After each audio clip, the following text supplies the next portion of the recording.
Welcome back to Park Ranger Files. We have 13 new submissions today from Appalachia. Let's start this video. Story 1. I grew up hiking. My dad had me on trails before I could ride a bike. I have a photograph somewhere of myself at age 4, sitting on a boulder in a pink windbreaker with mud on my boots, and the kind of expression on my face that says I was exactly where I was supposed to be. By the time I was in high school, I was doing solo day hikes in the Pisgah National Forest on weekends, out before my parents were awake, back in time for dinner, with a note on the kitchen counter telling them the general trailhead and the name of the route. We were that kind of family. The mountain was not a place to be afraid of.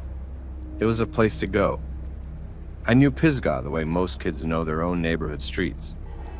I knew which ridgelines connected to which creek crossings were reliable after rain, and which ones turned into chest-deep crossings after a good storm, which parking areas filled up on holiday weekends with out-of-towners who didn't know the trailhead etiquette. I knew where the good viewpoints were that weren't on any signage, and where the bad ones were that always showed up in Instagram posts, because they looked more dramatic in photos than they were in person.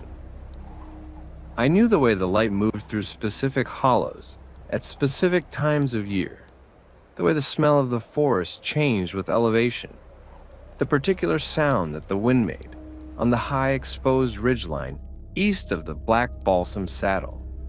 I had been hiking those trails for 23 years before anything unusual happened. 23 years of weekends and vacation days, and occasional weekday mornings when I could justify taking the time. 23 years of going out and coming back the same person who left, tired and satisfied and slightly dirty, with nothing more to report than the weather and the wildflowers and whether the river was running high. That familiarity is part of why what happened when I was 28 felt so deeply, specifically wrong. It wasn't just fear. I want to be clear about that, because I know how these things get framed. It wasn't a fear response that I'm now trying to construct a narrative around. It was something more precise and more disturbing than fear. It was a specific kind of vertigo that comes from being somewhere, absolutely and suddenly not recognizing it at all. Like walking into a room you've been in every day of your life and finding the furniture has moved, except you're the furniture, and the room itself has moved instead. It was October, a Tuesday, which meant the trails would be quiet. The weekend hikers would be gone. The serious through hikers mostly through for the season, and I'd have the whole route more or less to myself. I parked at a trailhead I had used probably 40 or 50 times, and started up a loop route I could have walked in my sleep. 9 miles. I'd done it in spring mud and summer heat and early winter with snow on the high sections.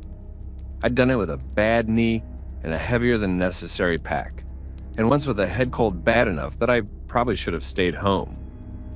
There was no version of that trail I didn't know. The plan was a simple loop, ending back at the car by early afternoon, followed by a hot shower and a very large meal, because that's what a 9-mile loop earns you. The first 4 miles were fine. The leaves were a peak color. And I don't use that phrase loosely because peak color in Pisgah in mid-October is not a casual thing.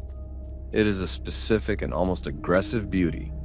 The whole forest lit up from the inside like someone had replaced the canopy with stained glass. The light through the canopy was doing that thing it does in October, where everything looks slightly unreal, like the saturation of the world has been turned up just past the point of comfort, where you keep looking at things because you almost can't believe they look like that. I remember feeling grateful for it in a way I rarely let myself feel grateful for things, a kind of uncomplicated happiness that I sometimes forget is available to me, that you forget to notice until you're sitting in your car on the drive home, and you realize you've been carrying it around all day without registering it. That was the first 4 miles. Easy, full, good. Somewhere around the 4-mile mark is where the trail curves around a long, rocky outcropping and starts climbing toward a saddle between 2 ridges. It's a specific curve I've walked hundreds of times. The rock on the right side of the trail has a particular shape to it.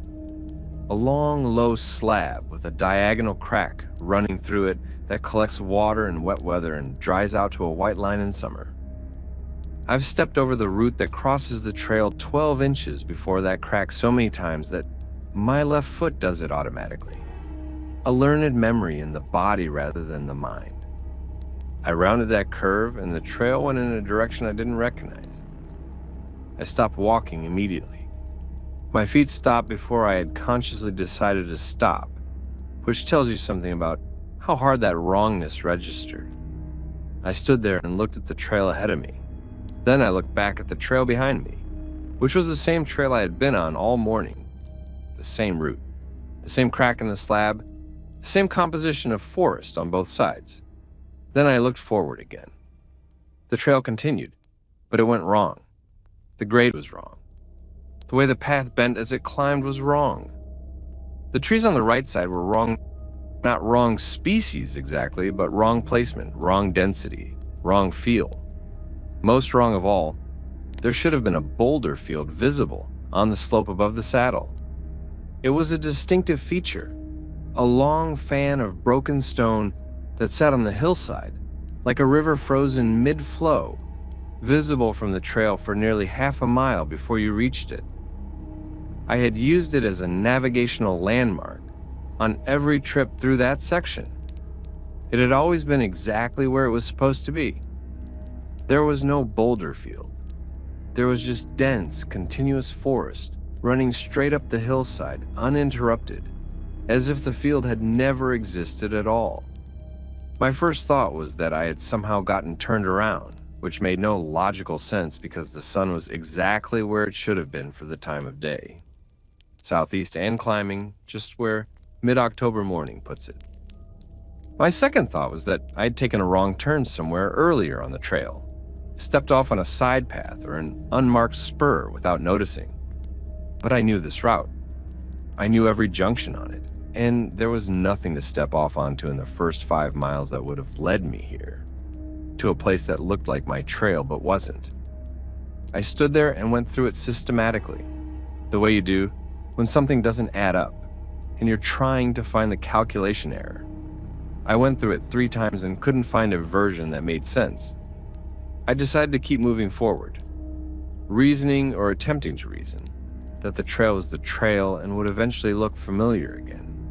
The way a word looks strange if you stare at it long enough, but resolves back into itself if you just read past it. That was the wrong call. I know that now. At the time, it felt like the rational choice. I had been on this trail hundreds of times. The trail was here. I was on it. I would keep walking and it would look right again. After maybe a quarter mile of walking through landscape that continued to feel just slightly wrong in ways I couldn't fully articulate. The angle of the light through the trees, the sound of the wind in the canopy, the quality of the silence underneath those sounds. The trail ended. Not at a viewpoint, not at a junction with another trail, not at a designated campsite or a scramble route up to a summit. The path simply tapered down to nothing, growing narrower and less distinct with each step until I was standing in unremarkable forest, with no path visible in any direction and no clear indication of where to go next. The land around me was ordinary eastern hardwood forest. It was not dramatic. It was not frightening in any immediately identifiable way. It was just there, ordinary and pathless, looking back at me. I pulled out my phone. No service, which wasn't surprising. There are long stretches of Pisgah where you won't get a bar, and I knew that going in. But I had downloaded the offline topographic map before leaving the house, which is standard practice for me, and I opened it now and waited for it to load and locate me via GPS. According to the map, I was standing in the middle of a trail section, not at a junction, not near the end of anything.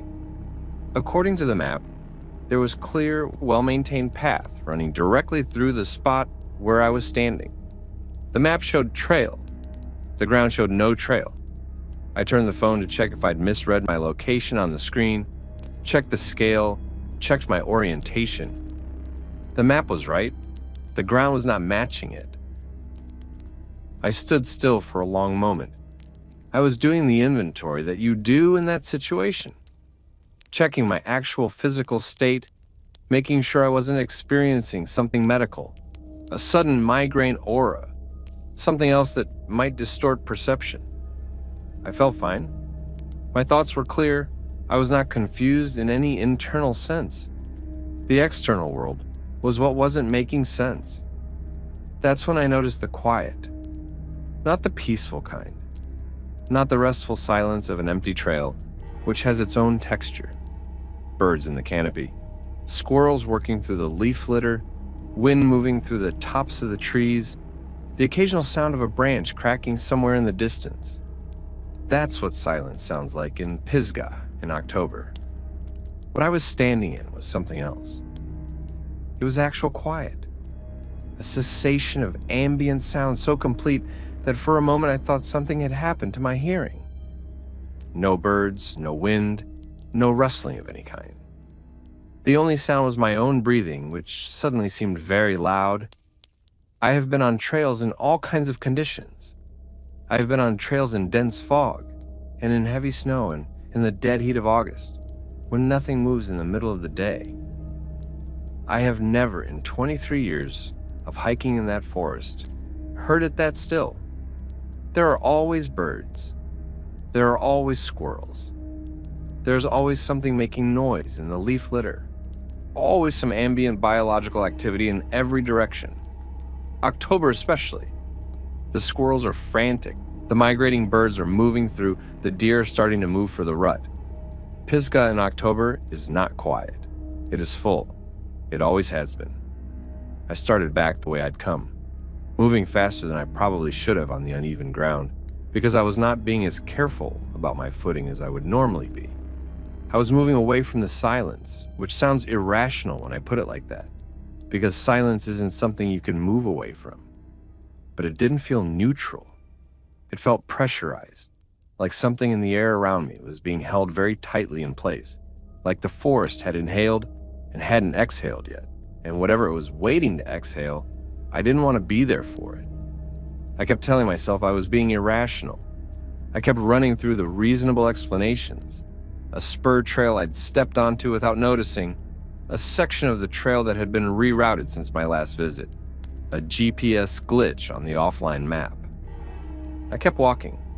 The ground underfoot was the same ground I'd walked in on.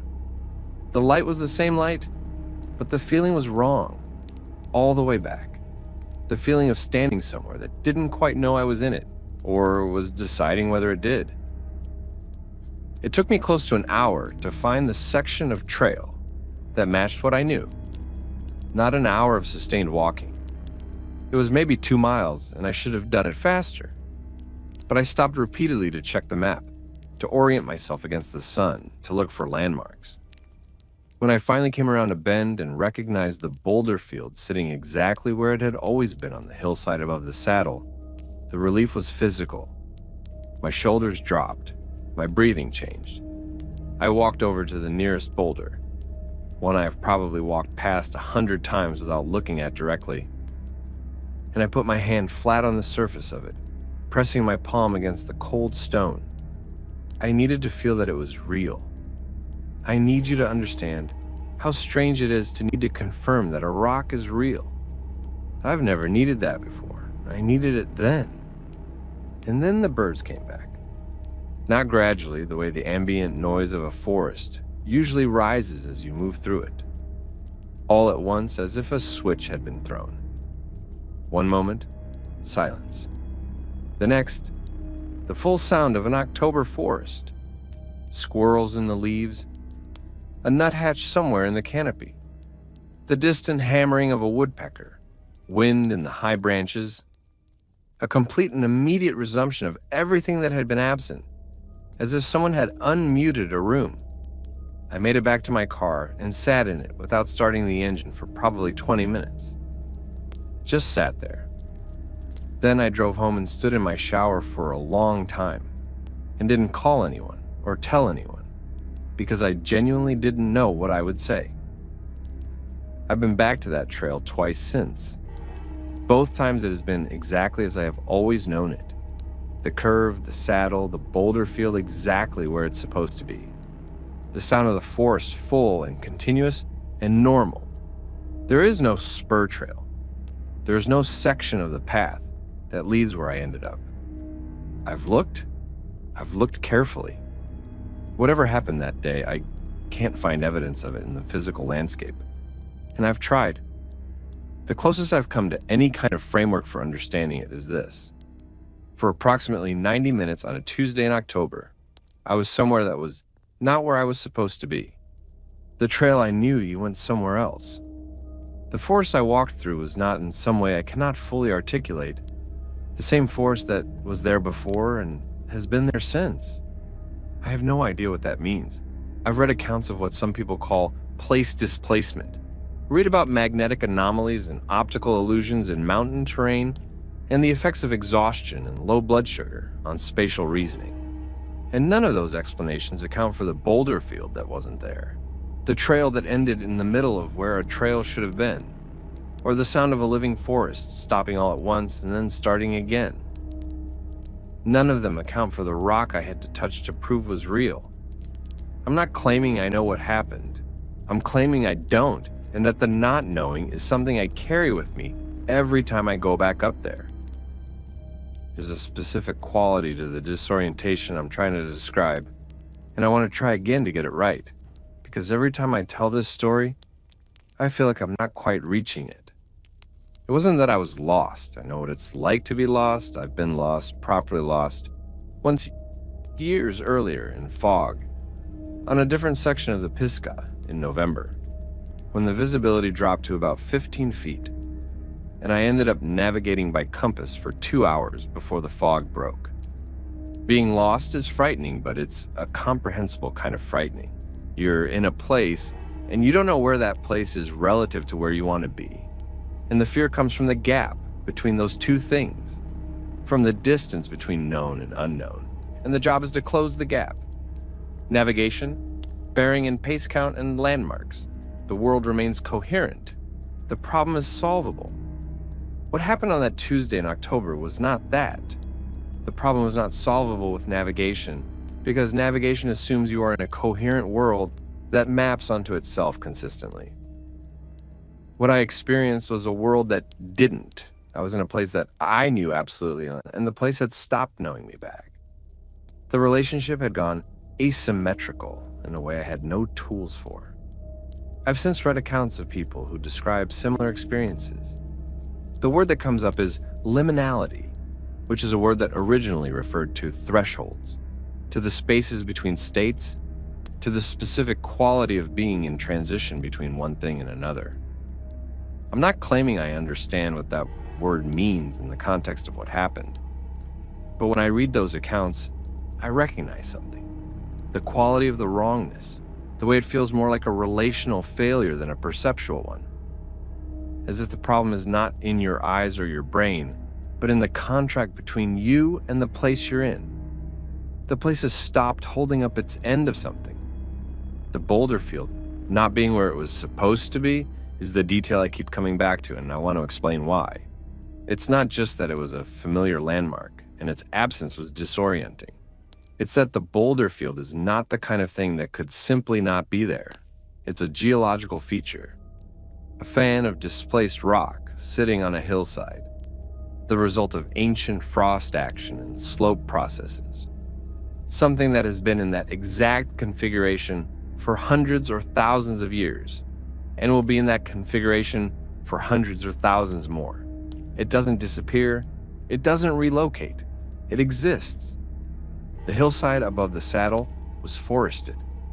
I'm not describing a hillside with a gap where the boulders should have been, or a hillside where the boulders had been removed or covered.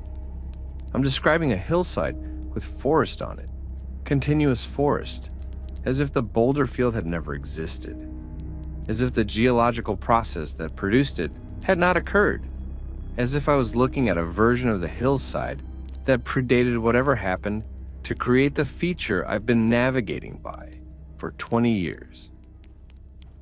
I've looked for explanations that account for that specific detail. I've found none. Every explanation that accounts for how I could have gotten onto a wrong trail or wrong ridge fails against the boulder field, because there is no wrong trail in that area that leads to a hillside that resembles that hillside without having the boulder field on it. The boulder field is a singular feature. There isn't a similar hillside in the area that lacks it. I wasn't on a similar hillside. I was on the same hillside without the boulder field, which is an impossibility that I've been sitting with for several years now. The silence. I keep coming back to the silence too. I've described it as pressurized, and I've tried to think about whether that word is accurate or just evocative. I think it's both. What I mean by pressurized is this. The silence felt active rather than passive. Ordinary silence is the absence of sound. A neutral state, the background against which sound is measured. What I experienced in those 90 minutes was not a neutral state. It felt like something being held in place, something being maintained, the way pressure is maintained in a sealed container. And when I got back to the section of trail I recognized and the sounds came back. All at once, immediately, the cessation of that feeling was as physical as the feeling itself had been. Something released. Something had been holding, and then it wasn't anymore. I have told this story to 4 people I trust. A close friend who hikes. My sister, who doesn't hike but who has a good logical mind. A therapist I was seeing at the time, in a session I'm sure she found memorable. And a geology professor I know, because I wanted to see if there was any mechanism by which a geological feature could be absent from a hillside in specific conditions. The hikers and my sister listened with the particular quality of attention that people give to something they're not sure how to respond to, neither dismissing it nor fully accepting it, waiting to see what I needed from the telling. The therapist suggested it might have been a dissociative episode and offered some literature on the subject, which I read and found plausible in general, but not in this specific case, because dissociative episodes don't leave physical marks. The topo map disagreed with the terrain. The geology professor told me that geological features don't disappear and reappear on 90-minute timescales. I told her I was aware of that, and that was precisely why I was asking. None of them could account for the boulder field. I've been back to that trail many times since the experience. Many times. I've stood at the curve and looked at the saddle and the hillside above it, and the boulder field has always been exactly where it's supposed to be. I've put my hand on those rocks. I've studied them. I've tried to understand, in the physical presence of the feature, how its absence was possible. I haven't managed it. The rocks are there. They're solid. They're the same rocks they've always been, worn smooth on the top surfaces where decades of hikers have sat on them, and rough on the undersides where they rest against each other on the hillside. The rocks were not there. And then I found the trail again, and they were. And I needed to touch one to know that they were real. That's the part I still can't fully square. Not the absence of the rocks, but the needing to touch one. The doubt about reality that required physical confirmation. The world had, for 90 minutes, stopped being reliable in a way that made me uncertain about what was real in it. The rock that I pressed my palm against was doing double duty. It was a landmark, and it was proof. It was solid, it was cold, it was there. The fact that I needed that proof tells me something about what the previous 90 minutes had cost me. I'm not sure I've fully gotten that cost back. Story 2. I want to start by saying that I am, by nature and by training, a skeptic. This is not a personality trait I'm apologizing for or qualifying away at the outset. It's relevant context. I'm a structural engineer. I've spent 22 years In a field where the difference between what you believe and what the numbers say can mean the difference between a building that stands and one that doesn't. I think in tolerances and load calculations and failure modes. I have a very low threshold for unexplained things, not because I'm closed-minded, but because in my experience, the unexplained is almost always the underexplained.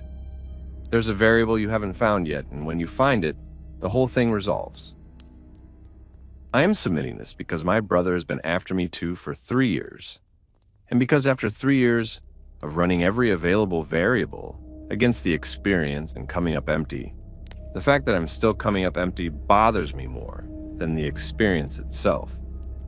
An engineer who can't find the variable is an engineer who's missed something. I keep looking. I keep finding nothing. The short version of this is simple enough to put in a sentence.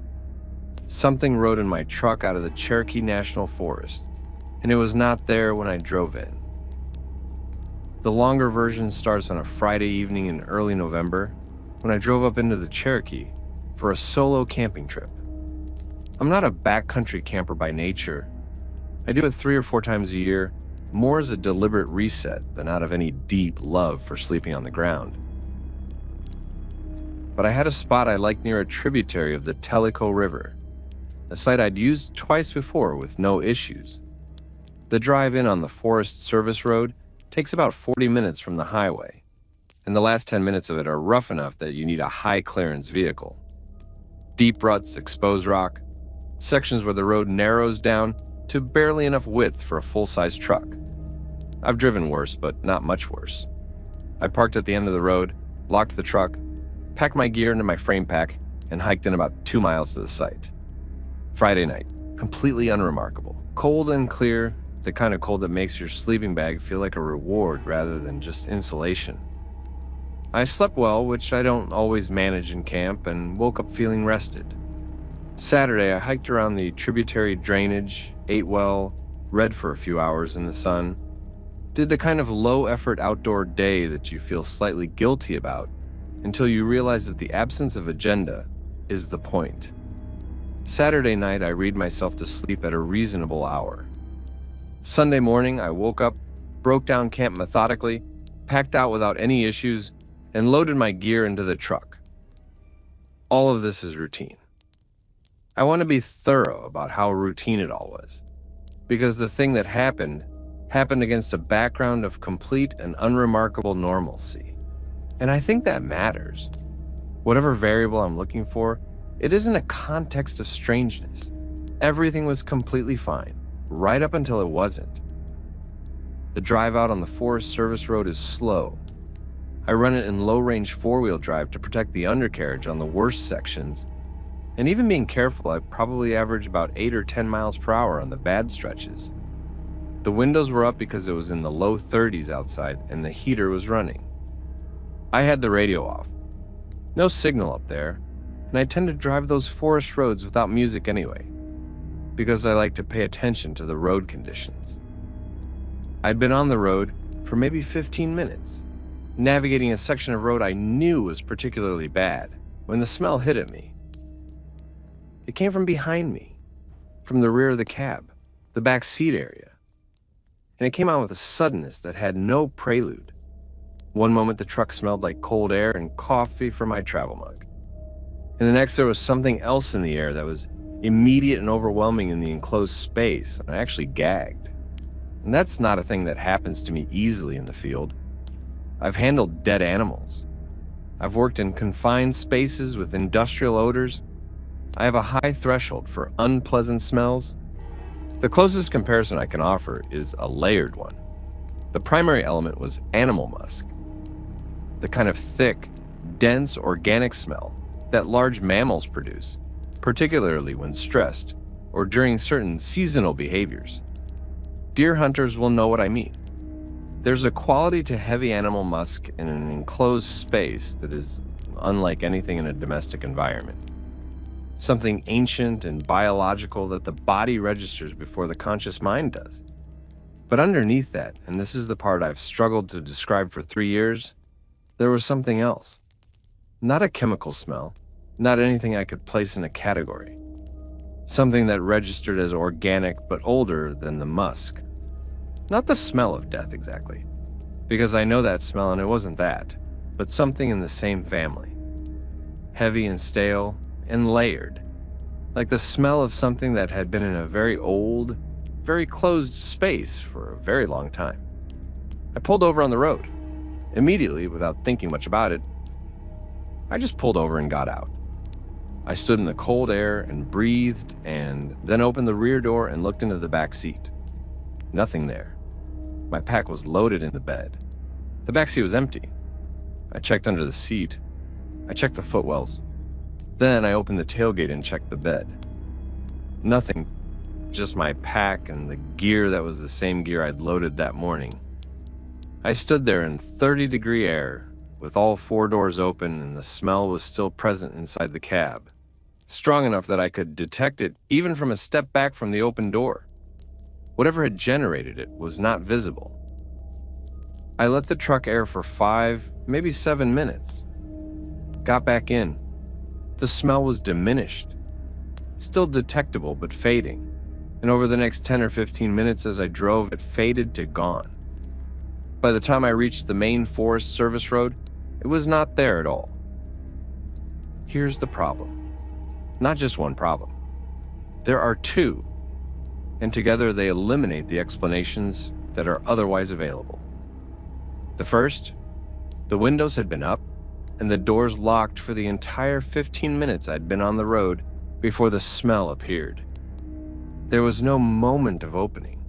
No possibility of wind carrying anything in from outside. Whatever produced the smell was either already in the truck when I started driving, or it entered a sealed vehicle while it was in motion. And the second option is not physically possible, so if it was already there, why didn't I smell it when I got in?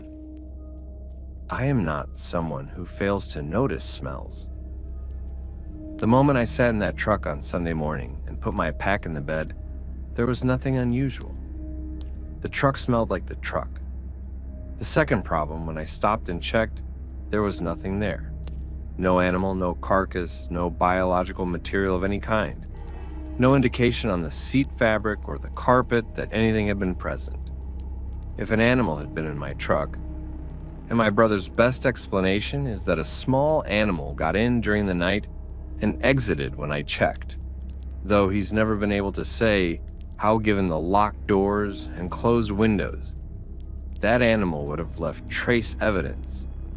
Smell of that intensity doesn't come from a clean source. I've driven that Forest Service road 11 times since. I've never smelled it again. I've never in my life smelled anything like it anywhere else. I keep running the variables. I keep finding the same gap, and the only explanations that are available. The smell appeared in a sealed vehicle with no identifiable source, and left without leaving any evidence that it had been there. I don't have a variable that closes that gap. 3 years later, I still don't have one. Story 3, I do trail maintenance as a volunteer. Have for about 6 years now, and I want to explain why that matters before I get into the experience itself, because the context is the point. Trail maintenance is not glamorous work. Most people who volunteer for it do a season and then drift away, because it turns out that clearing blowdowns and resetting water bars in the rain is less appealing in practice than it sounds in theory. I stayed, and I've kept staying, not because I have unusual tolerance for unglamorous work, but because there is something about the relationship it builds with a section of trail that I found nowhere else. When you maintain a trail, you stop being a visitor to it. You become responsible for it in a way that changes how you move through it and what you pay attention to. You start knowing it the way you know a room in your own house. Not just the general layout, but the details that only emerge from repeated presence. The crack in the ceiling that gets worse in wet weather. The door that sticks in summer but not in winter. The particular sound the floor makes at 3 a.m. The section I maintain runs through a stretch of the Jefferson National Forest, and the portion surrounding milepost 9 is the piece I know best. I've walked it in every season.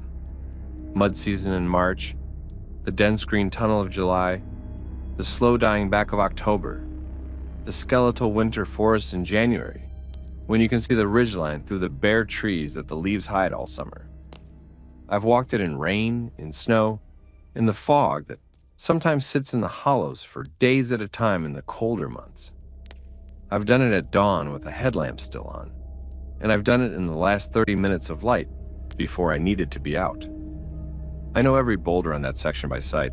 I know the problem tree that's been slowly leaning over the trail for 2 years and will eventually need to come down.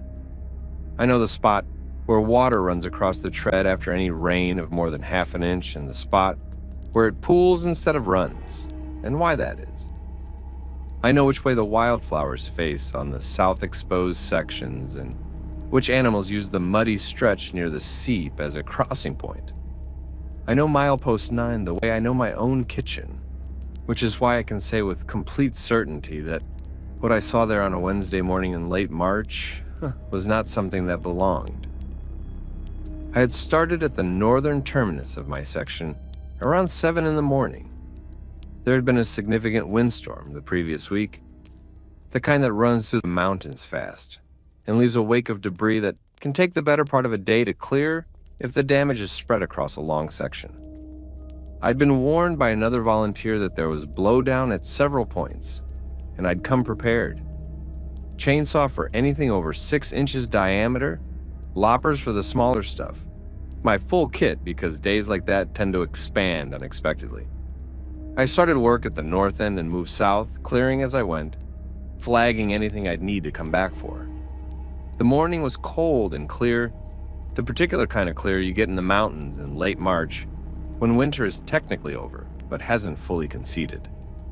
The leaf litter from the previous fall was sodden and matted down, still brown but with the first suggestions of green beginning to push through at the edges of things. I had my hands full for most of the morning. There were 2 significant blowdowns that required the saw and a lot of finesse to clear safely without damaging the surrounding vegetation, plus a section of tread that had heaved badly over the winter and needed resetting. By the time I got to the milepost 9 marker, I was tired. Not dangerously tired, but the kind of tired where you've been working hard in cold air for several hours, and your attention has started to narrow down to the immediate task. The marker's at a specific point in the trail where it comes out of heavy, dense tree cover and crosses a small open area, maybe 50 yards across, before ducking back into the forest on the far side. In summer, that clearing is tight and green, hemmed in by vegetation on all sides. In late March, with the leaves still down, you can see across it clearly and for a decent distance into the trees on the other side. I came out of the tree line and looked across, as you do when you emerge from closed forest into open space. It's a natural response. The eye goes where it can go after being hemmed in. And I saw a person standing at the far edge of the clearing, right at the point where the trail re-entered the forest, standing at the tree line, facing me. My first thought was simply hiker, nothing unusual about that. The trail is open to hikers, and even in late March there are people on it, particularly on weekdays when the ones who can take time off do. I'd seen hikers on that section before on winter maintenance days. My hand went up automatically in the trail greeting. Just a raised palm, the universal acknowledgement. The figure did not respond. That was the first wrong thing. Not a major wrong thing, not alarming by itself. Some people don't want interaction on the trail and don't wave back, and that's their right. But something else made me stop walking before I'd fully processed what that something else was. I stood in the middle of the clearing and looked at the figure at the tree line and tried to understand what was making my body reluctant to continue walking toward it. It was the stillness. The figure was completely still in a way that hikers, even resting hikers, simply aren't. People are constantly making small movements, shifting weight, adjusting a pack strap, turning the head slightly. Even at rest, the human body moves. This figure was not moving. At all. Not a small shift of weight, not a turn of the head. It was standing at the tree line, with the quality of stillness that belongs to a tree or a rock. And it was shaped like a person. And it was dark. Uniformly. Completely dark. Not dark clothing. I mean, there was no color to it at all in the visual sense. No color from a jacket, no backpack profile creating a distinctive silhouette, no definition to the face or hands. Just a dark, person-shaped form standing at the tree line at approximately 60 yards, maintaining that absolute stillness. I kept walking toward it because the trail went through that spot and I had no reason to change my course, and because part of me was still in the mode of reasonable explanation. It was a person in dark hiking gear, standing still for a moment, who hadn't noticed me. As I got closer, I kept expecting the figure to resolve into detail. That's what happens when you approach a person across a distance. The dark shape becomes a jacket color, becomes a face, becomes a set of particular features belonging to a particular individual who has a day planned and a car at a trailhead and probably a granola bar in their pocket. That's the normal progression of approaching a person across an open space. That did not happen. I got to 30 yards and the figure was not clearer. I got to 30 yards and it was still completely dark. Still completely still. Still without any definition or texture or color. Still just the shape of a standing person with no detail available. At 30 yards, I should have been able to see a face. I should have been able to read the specific color of whatever they were wearing. I should have been able to see whether they had a pack on. I couldn't see any of it. The figure was as visually undefined at 30 yards as it had been at 60. I stopped. I don't know exactly why I stopped at 30 yards rather than continuing toward it. I wasn't fully conscious of making the decision. My body stopped walking and I stood there in the clearing and looked at the figure, and the figure looked, or appeared to look, or was positioned to look at me. 20 seconds, maybe 30. I was counting my breathing. Then I looked down at my boot. I don't know why. Some nervous impulse, some need to look at something that was definitely there and definitely normal. I looked at my boot and then I looked back up and the clearing was empty. The far edge of the opening was unoccupied. The trail re-entered the forest there exactly as it always had, between the two large beeches that framed the entry point, and there was nothing between them. No figure, no person, no movement that I could detect in the trees beyond the entry point. I had not heard anything. That was what I kept coming back to as I stood there in the middle of the clearing, trying to process what I was looking at. The leaf litter at that end of the clearing was deep and matted and wet. Late March in those mountains, everything is saturated. Movement through that litter would have been audible from where I was standing. You cannot move quietly through wet, deep leaf litter. You cannot simply step into the forest through that entry without making sound. I had heard nothing. Not a crunch, not a rustle, not the small sounds of someone stepping through vegetation. One moment the figure was there. The next, between a downward glance and an upward one, it was gone. I crossed to the far edge and checked both directions on the trail as it entered the trees. Nothing visible, nothing audible. I pushed a few feet into the forest on either side of the entry point. The leaf litter was completely undisturbed. No compressed footprints, no disturbed layers, nothing that looked like a person had walked through there. If someone had left, they had left without touching the ground. I did not finish my maintenance section that day. For the first time in 6 years of volunteering, I flagged the remaining work as incomplete in my log and hiked out without finishing. It was not a decision driven by fear exactly, or not only by fear. It was more that I felt very strongly that the correct thing to do was to leave. And I have learned in my years of spending time alone in remote terrain to take that feeling seriously when it arrives. The trail would wait. The blowdowns would still be there next week. I've been back to that section many times since, dozens of times. I've crossed that clearing and passed that milepost 9 marker in all seasons and all weathers, and I've never seen anything like it again. The figure has not returned, or if it has returned when I was not there to see it. The trail is the trail. The clearing is the clearing. The beaches that frame the entry point are exactly where they've always been. I don't think about it every time I go out to that section anymore, but I think about it sometimes, particularly when I come out of the tree cover and the clearing opens up in front of me and the eye goes to the far edge out of that same old reflex. And I look. I always look. And so far there's nothing there, but I always look. The thing I haven't talked about in the original submission, because I wasn't sure how to say it, is what it was like to look away. I've thought about it a lot.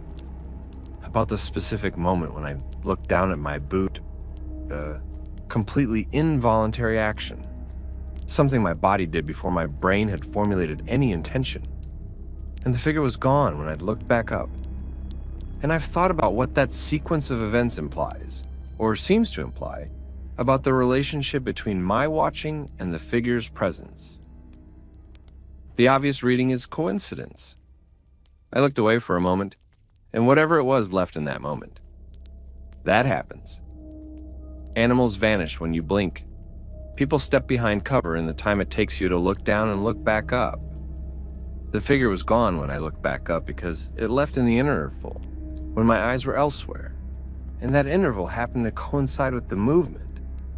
But the feeling at the time was not that. The feeling at the time was that the looking away was necessary, that the figure couldn't leave while I was watching it, that it was being held in place by my observation, and when I released it, when I looked down involuntarily, as if something in me understood what was required, it was free to go. I can't tell if that's a real thing I perceived or a story I've constructed around a coincidence to make it feel more meaningful. That's the honest epistemic position. I've been in the field long enough to know that pattern recognition is not the same as pattern detection, that human minds construct meaning from sequences of events that may not be causally connected, that the experience of something feeling significant is not evidence that it is. I know all of this. And I still think about the moment I looked down. I still wonder whether something in me understood that looking away was the right thing to do.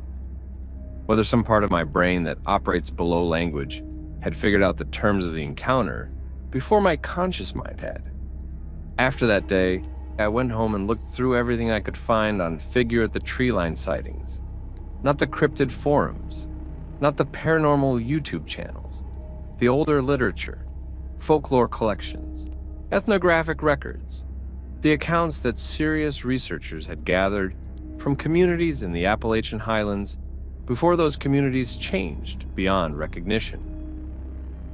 What I found surprised me, not because the accounts were unusual. I expected unusual accounts, but because so many of them contained the same specific detail that mine did. The figure standing at the interface between settled space and forest space, never fully crossing either way, simply occupying the threshold, always at times of transition, dusk, dawn, seasonal change, always still in a way that read as deliberate rather than passive, always gone before direct approach was completed.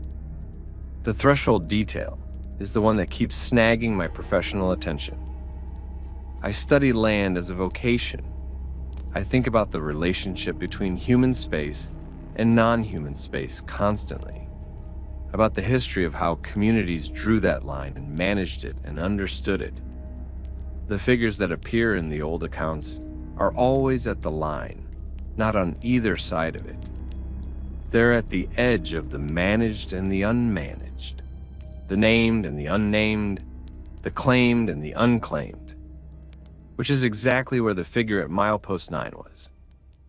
The trail, the managed, cleared, maintained, named linear passage through the landscape, opening up into a small managed clearing, and at the far edge of it, at the point where the management ends and the forest begins again, something standing.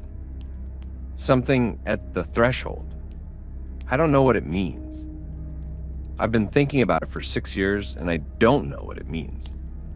What I know is that the trail at milepost 9 is a threshold in the technical sense, a point of passage between two states of the land, and that whatever I saw was standing exactly at that threshold and not moving in either direction, not coming toward me, not retreating into the forest, just being at the edge of things. The trail maintenance note in my log for that day reads, "Incomplete. Flagged remaining section for next visit." That's the only official record. The figure at milepost 9 doesn't appear in any log that anyone else will ever read. It appears here. It appears in my memory every time I walk that section.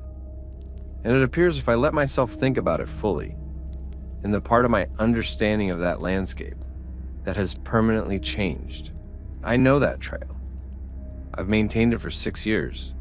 I know where the threshold is, and I know that something was standing there on a March morning and that when I looked away, it was released. Story 4. My cousin and I have been doing camping trips together since we were teenagers. We're both in our mid-30s now, which means we've had roughly 20 years of practice at the kind of low-stakes outdoor adventure that neither of us would call serious backcountry, but that we take seriously in our own way. We've tent camped, hammock camped, car camped, done short backpacking trips when we're feeling ambitious, and canoe float trips when we're not. The float camping idea came from a piece I read about the Ocoee River drainage, about how if you get below the whitewater sections, the river flattens into something entirely manageable on inflatable kayaks. And if you time it right in early fall when the water's lower and the air is still warm enough to make camping comfortable, you can string together 2 or 3 days of paddling and gravel bar camping that feels genuinely remote even though you're in a relatively well-known watershed. We'd done the trip once before, the previous September, and it had gone perfectly. We knew what to bring and what to leave at home. We knew roughly what mileage to expect per day on the flat sections. We knew which gravel bars tended to be wide enough and dry enough for a camp. We were going back to do it again, this time for 2 nights instead of 1, and we had a specific section of river in mind that we'd scouted on the previous trip and filed away for later. The put-in on the first day went smoothly. We covered about 8 miles before the lights started going golden, and we started looking for a place to pull out. Found a good gravel bar. Wide, flat, well-drained, with a line of sycamores above the high water mark that would break any wind coming down the river corridor. Good camp. We made dinner on a small camp stove rather than a fire because the wood on the bar was wet and we were tired and neither of us felt like fighting with kindling. We ate and sat in our folding chairs in the dark listening to the river, which is one of the best sounds there is for sleeping. And we went to bed early. Second day was a good paddling day. We covered more miles than planned because we were moving well and the water was pushing just enough to help. By mid-afternoon, we'd found the second camp spot, a wide gravel bar on a bend in the river with a backwater eddy on the upstream end where the current had carved a small, quiet pool off the main channel. The eddy was maybe 30 feet across at its widest, protected from the main current by a low gravel finger, and the water in it was calm enough to reflect the tree line above.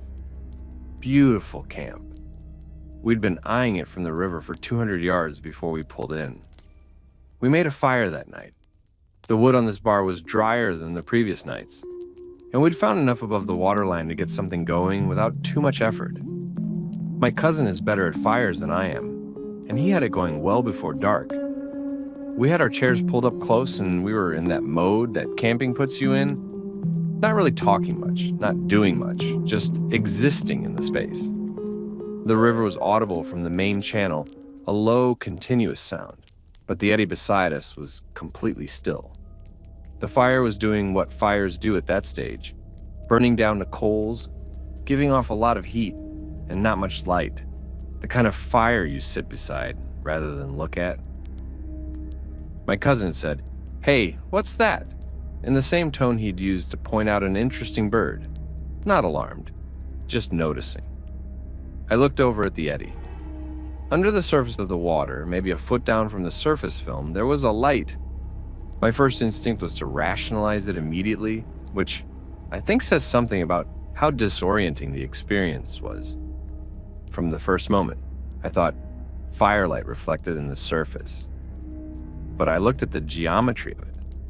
The fire was to our left and slightly behind us, and what I was seeing was coming up through the water from below, not bouncing off the surface from above. The color was wrong for firelight, too.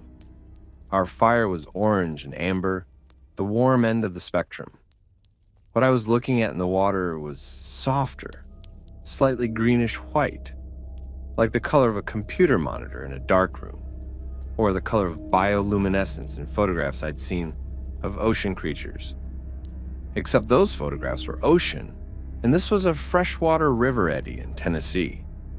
We both got up and walked to the edge of the eddy and looked down into the water.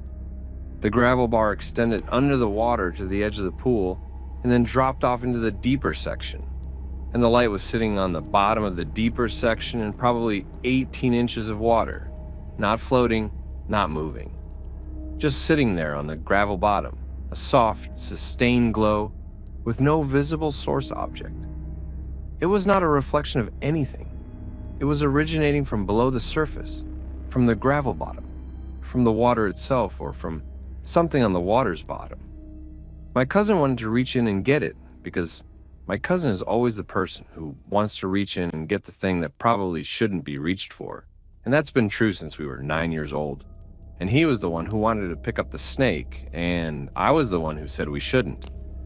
His record on these calls is better than I'd like to admit, which is why I only said don't once, before I let him do what he was going to do anyway. He rolled up his sleeve to the shoulder and reached in. The water in the eddy was cold, not as cold as the main current, which had some thermal protection in that sheltered section, but cold enough that he made a small noise when his arm went under. He felt around on the bottom in the area where the light was. He said later he could see his hand moving through the glow, which I could confirm from where I was standing, because the light illuminated his hand and forearm as he moved through it. And he came up with nothing. Gravel, sand, a few small stones. He tried twice more, moving his hand in a wider arc, and each time came up with nothing but river bottom. The third reach disturbed the substrate enough that a small cloud of fine sediment lifted off the bottom and drifted outward through the water, and as it spread across the light source, the light went out. Not immediately, not all at once. It dimmed as the sediment cloud spread across it, the way a lamp dims if you drape something over the shade, and then went dark. We were both crouched at the water's edge looking into the black water with no light in it, and after a moment we stood up. My cousin looked at me. I looked at him. He said, "Huh," in exactly the tone you'd use if your car made a weird noise, and then stopped making it, not quite alarmed, but definitely filing it in the wrong column. We went back to the fire. Neither of us said much about it. We talked about other things and went to bed at a reasonable hour and paddled out the next morning in full daylight with the light of the eddy, behaving exactly as water in sunlight does, perfectly ordinary, completely unremarkable. I want to be specific about what it was not, because that's usually the first set of questions. It was not bioluminescence. I've done enough reading about this since the trip to say with confidence that bioluminescent organisms in Appalachian freshwater systems are not documented. The organisms that produce that effect are marine, overwhelmingly. Dinoflagellates, certain jellyfish, specific species of deep-water fish. The river systems draining the Cumberland Plateau and the Ocoee watershed do not have bioluminescent fauna. Whatever this was, that's not what it was. It was not a reflection. I've thought about the geometry of that repeatedly, and I can't construct an angle at which our fire, positioned to our left and behind us, relatively low and burning coals rather than high flames, could have produced a reflection in the water of the eddy that would have looked like what we saw. The color was also categorically wrong. Orange amber fire does not reflect green-white on water, not under any atmospheric conditions I'm aware of. It was not a piece of hardware on the bottom of the eddy. My cousin's hand went over that bottom 3 times and felt nothing but natural substrate. There was no object there.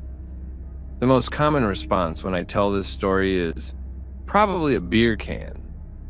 I understand why people go there. It's the most available category, the most obvious ordinary explanation, and it lets the conversation continue without having to sit with something that doesn't resolve. But I was there. My cousin was there. We both looked into that water for several minutes from a distance of about 2 feet. We both saw a sustained, soft, greenish-white light originating from the bottom of the pool with no visible source object. He put his hand into it and felt nothing. It went out when the sediment disturbed it. These are the facts of what happened. I don't have a beer can explanation for them. I've been back to that stretch of river once since with a different group. We camped on the same general section, but not the same bar. I couldn't have found the exact spot again without more careful navigation than I did on the return trip. The river was the river. The eddies were eddies. Nothing was unusual. I've thought about what it might have been, on and off, for the better part of 2 years. The most honest thing I can say is that I don't have a category for it. I've described it as an unidentified light source to people who've asked, which is accurate and which satisfies no one, including me. What I keep coming back to is my cousin's hand moving through the glow, illuminated from below by something that wasn't there when he reached for it. The light going out under the sediment cloud, like something deciding it had been seen enough. If you're still here, go ahead and subscribe if you haven't. We put out new submissions every week, and there's genuinely a lot more where these came from.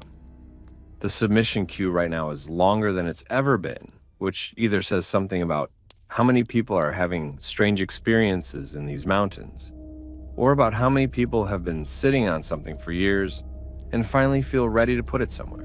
Maybe both. Hit the bell too if you want them to actually show up in your feed, because apparently the algorithm buries these without it, which honestly feels appropriate given the subject matter. Story 5. You need some context before I get to what happened, not because the context makes it more believable. I don't know that anything does, but because the context is part of why it still bothers me, why it bothers me in a way that feels different from the way a scary story bothers you, a scary story you can put down. This is about a place I knew.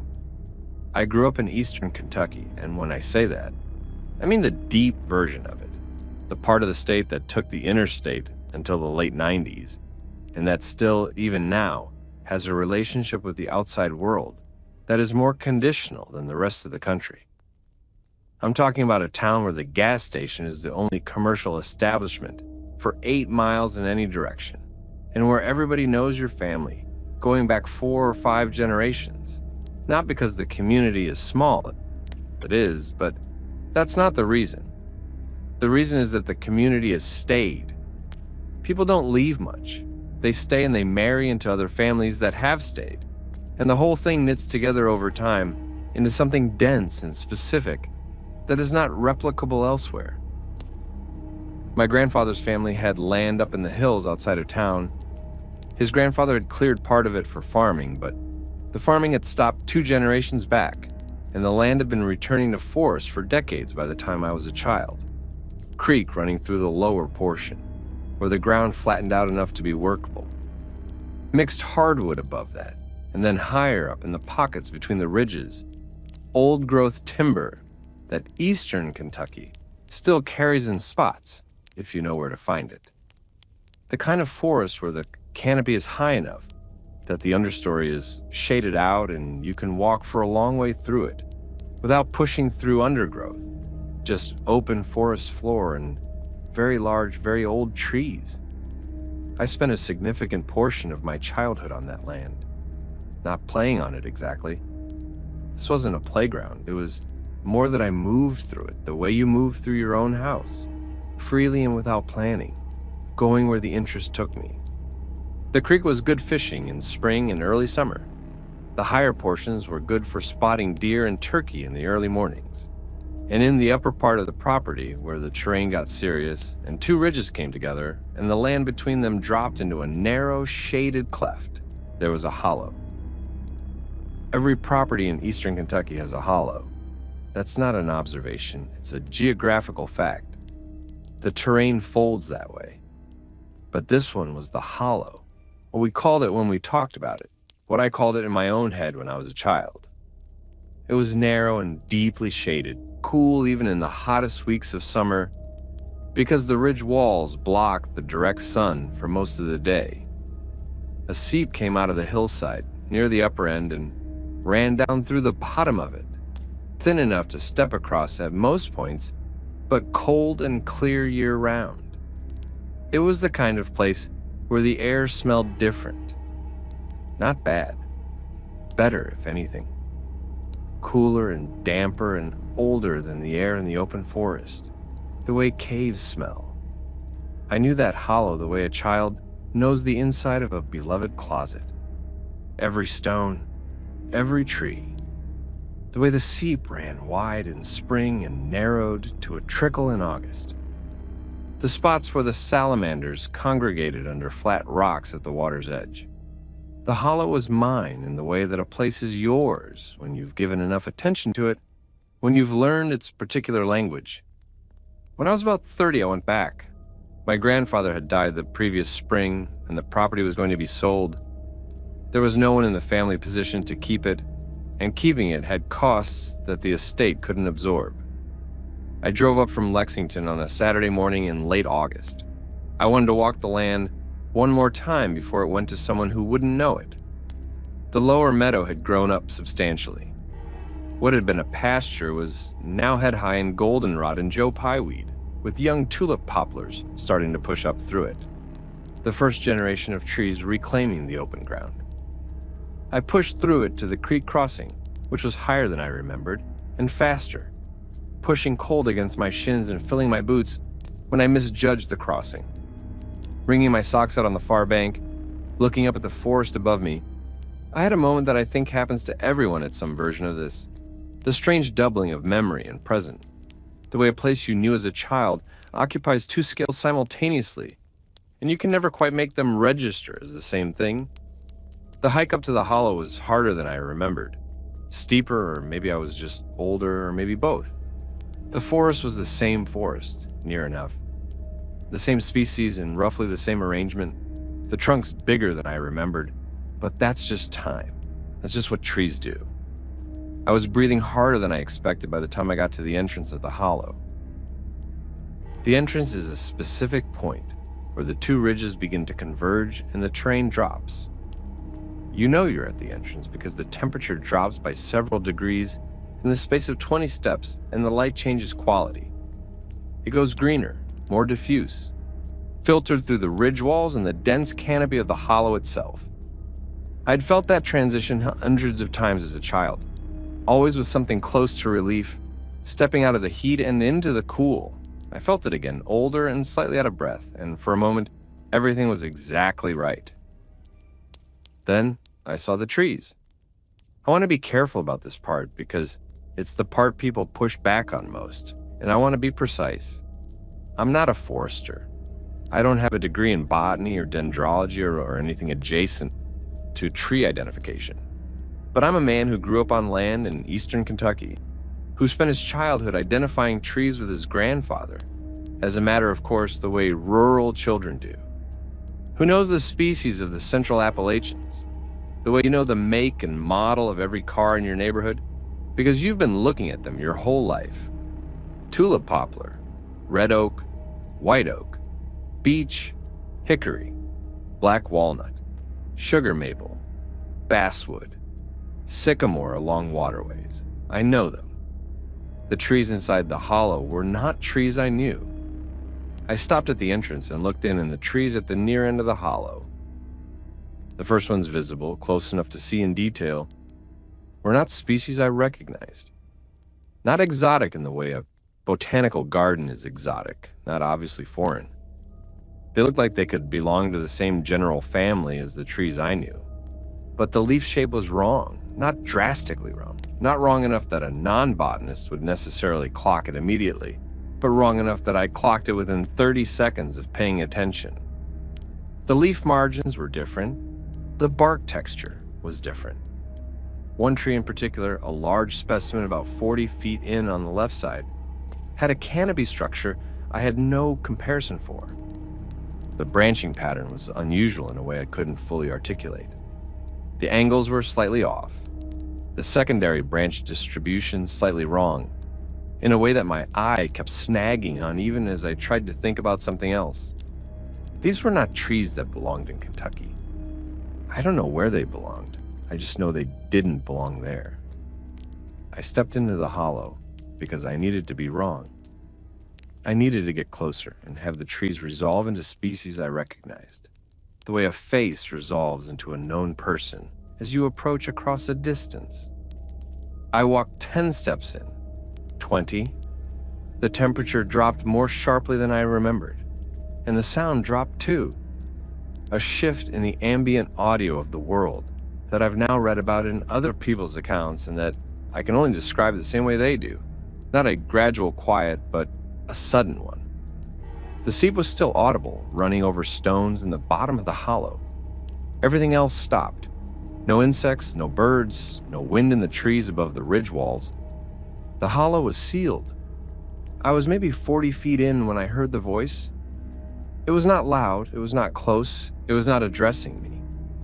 It was the sound of someone talking to themselves at a distance, or to someone else at a distance. The low conversational murmur of human speech without any of the words being distinct enough to catch. It came from somewhere deeper in the hollow, past the bend where the terrain curved out of my line of sight. The rhythm of it was completely human. It rose and fell the way a voice rises and falls in ordinary conversation. The pacing of it natural and unhurried, and it came and went in the way that sound does when you're hearing it around a corner or through a barrier. I stood still for a while and listened. I kept hoping to catch a word, something that would resolve the sound into something mundane. A hiker talking on a phone, a birder calling out a sighting to a companion. I caught nothing distinct. The voice continued for what I estimate was 2 or 3 minutes as I stood there, and then I turned around and walked out. Not quickly. I want to be honest about the pace because I've told this story and people always want to know if I ran, and the answer is no. I didn't run. I walked out at a steady pace that was slightly faster than my walking pace in. It didn't feel like something that would chase me. And this is the part that's hardest to explain. The voice didn't feel hostile. It didn't feel aware of me. It felt like something completely absorbed in its own concerns. Something that occupied that space in some way I couldn't characterize. Something that would no more have chased me than a river would chase someone who waded out of it. The lack of malice was almost worse than malice would have been. Malice implies a relationship, even if it's an adversarial one. What I felt coming out of the hollow was the absence of any relationship at all. I was not relevant, I was not acknowledged, I was barely there. I walked out of the hollow and down the ridge and through the growing up meadow and to my car, and I drove home.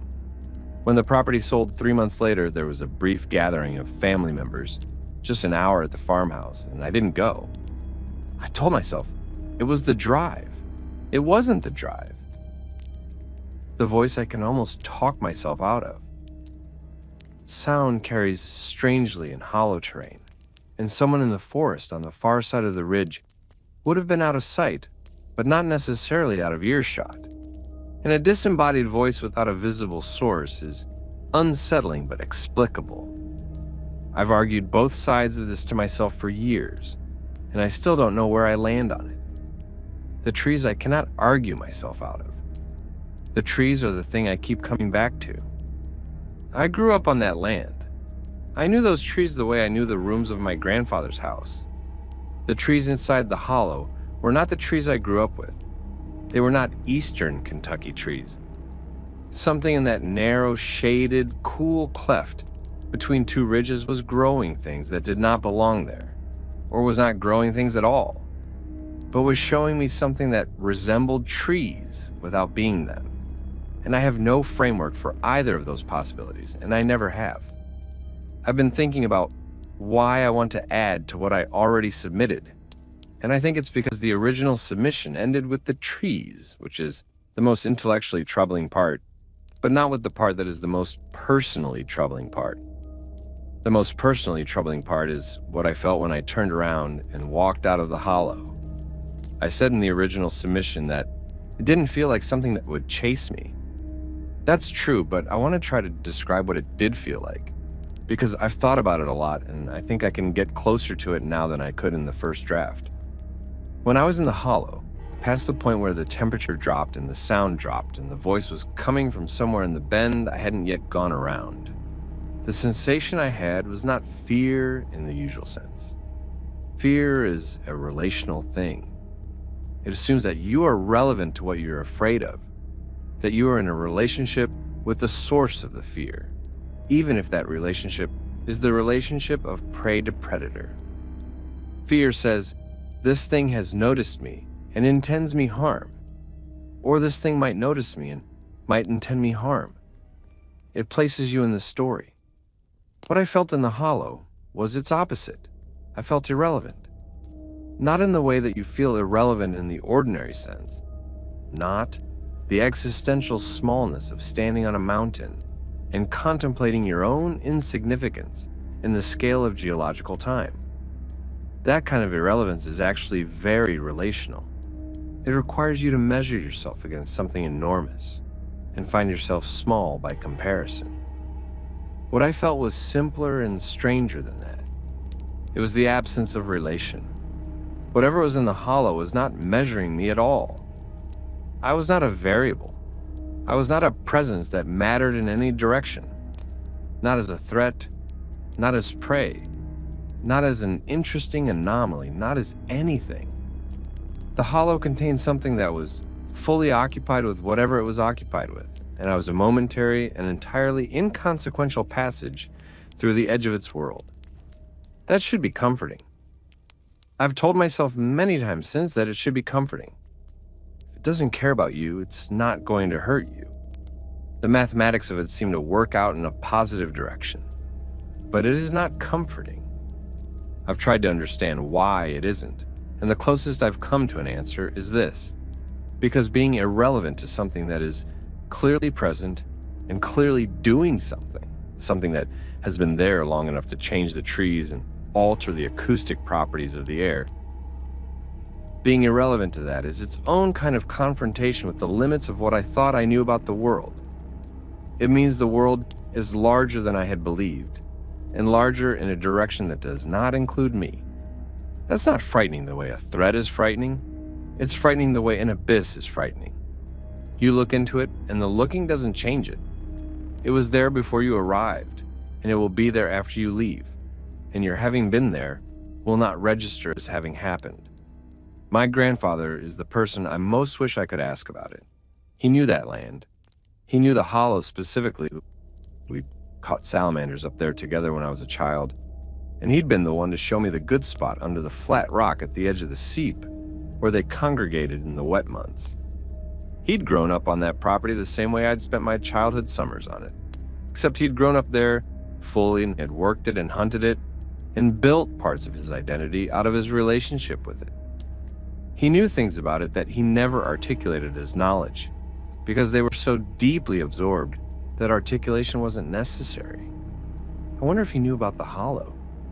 I wonder if he'd been up there and felt what I felt or noticed what I noticed. I wonder if the trees had always been wrong, or only recently, or if recently is even a concept that applies to whatever has been in that hollow for however long it's been there. I can't ask him. He's been gone for 5 years. But I find myself returning to the thought of him knowing it, the thought of some piece of knowledge about that place existing in him, that he never had occasion to pass on because nothing prompted the conversation. The knowledge dying with him because it never needed to be said while he was alive. The property has new owners. Somebody from out of state bought it. I don't know who. I hope they leave the hollow alone. I hope they're the kind of people who don't have a use for a steep, shaded, unworkable ravine with a seep at the bottom. The kind of people who let it be what it is. I hope they don't go up there with a plan for it. And I hope if they do go up there, they come back out.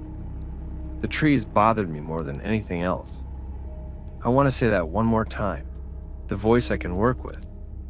But a hollow in eastern Kentucky, with trees that don't belong in eastern Kentucky, that have been there long enough to grow to the size. I saw them. That's not a thing that happens. Trees don't appear in hollows. They grow there over decades and centuries from seeds that arrived there and found the conditions suitable and put down roots. Whatever those trees were, something brought them there, or something made them. And it did it over a timescale that makes me feel like the word recent means something very different in that hollow than it means anywhere else. Story 6. I'm going to keep this relatively concise because the experience itself was concise. I know there's an expectation with these submissions that you build up to the thing with a lot of scene setting, and I understand why that works narratively, but I've found that every time I tell this story with too much preamble, the telling starts to feel like it's building toward a climax that the actual experience didn't provide, and that misrepresents what it was like. What it was like was simple and contained and strange, and entirely without resolution. And the simplest way to convey that is to not dress it up. I'll give you the minimum context you need. I've been backpacking solo for 11 years. I started in my mid-20s when I moved to Western North Carolina for a job and realized that the mountains I now lived adjacent to were available to me in a way they hadn't been when I was growing up in the Piedmont. I've done hundreds of nights alone in the backcountry across several ranges, but the Linville Gorge Wilderness is home in the truest sense of the word. I know it the way some people know a city they've lived in for a decade. Not just the main routes, but the corners, the character, the way the light falls differently in different sections of it at different times of year. I'm not someone who gets scared in the backcountry. I'm not someone who lies awake at night listening for threats. I sleep well in the woods, I always have. On the night in question, I was 3 trips into a 4-day solo. It was my second night, which is always the best sleeping night on a longer trip. You've burned through whatever restless energy you brought from your regular life. Your body is tired from the first day's miles, and you're not yet counting down the remaining days the way you start to on the last day. I had a good campsite on a bench above the gorge, well sheltered, well positioned. I'd had a full dinner, filtered water for the morning, hung my food, done all the logistics. I was in my bag by 9 o'clock. I was asleep before 9:30. The gorge was quiet in the way the gorge is quiet, full of the sounds of the river below and the wind through the hemlocks above, which is a continuous sound that resolves into a kind of white noise when you've been listening to it long enough. I woke up completely. Not gradually, not in the way you ease out of sleep when you're rested and there's nothing requiring your immediate attention. Completely, all at once, the way you wake up when a loud sound has pulled you out of sleep. That sudden, full consciousness that arrives before you've finished understanding what woke you. But there had been no sound. The gorge was exactly as it had been when I fell asleep. My tent was still. Nothing was pressing against the fabric. The wind was the same wind.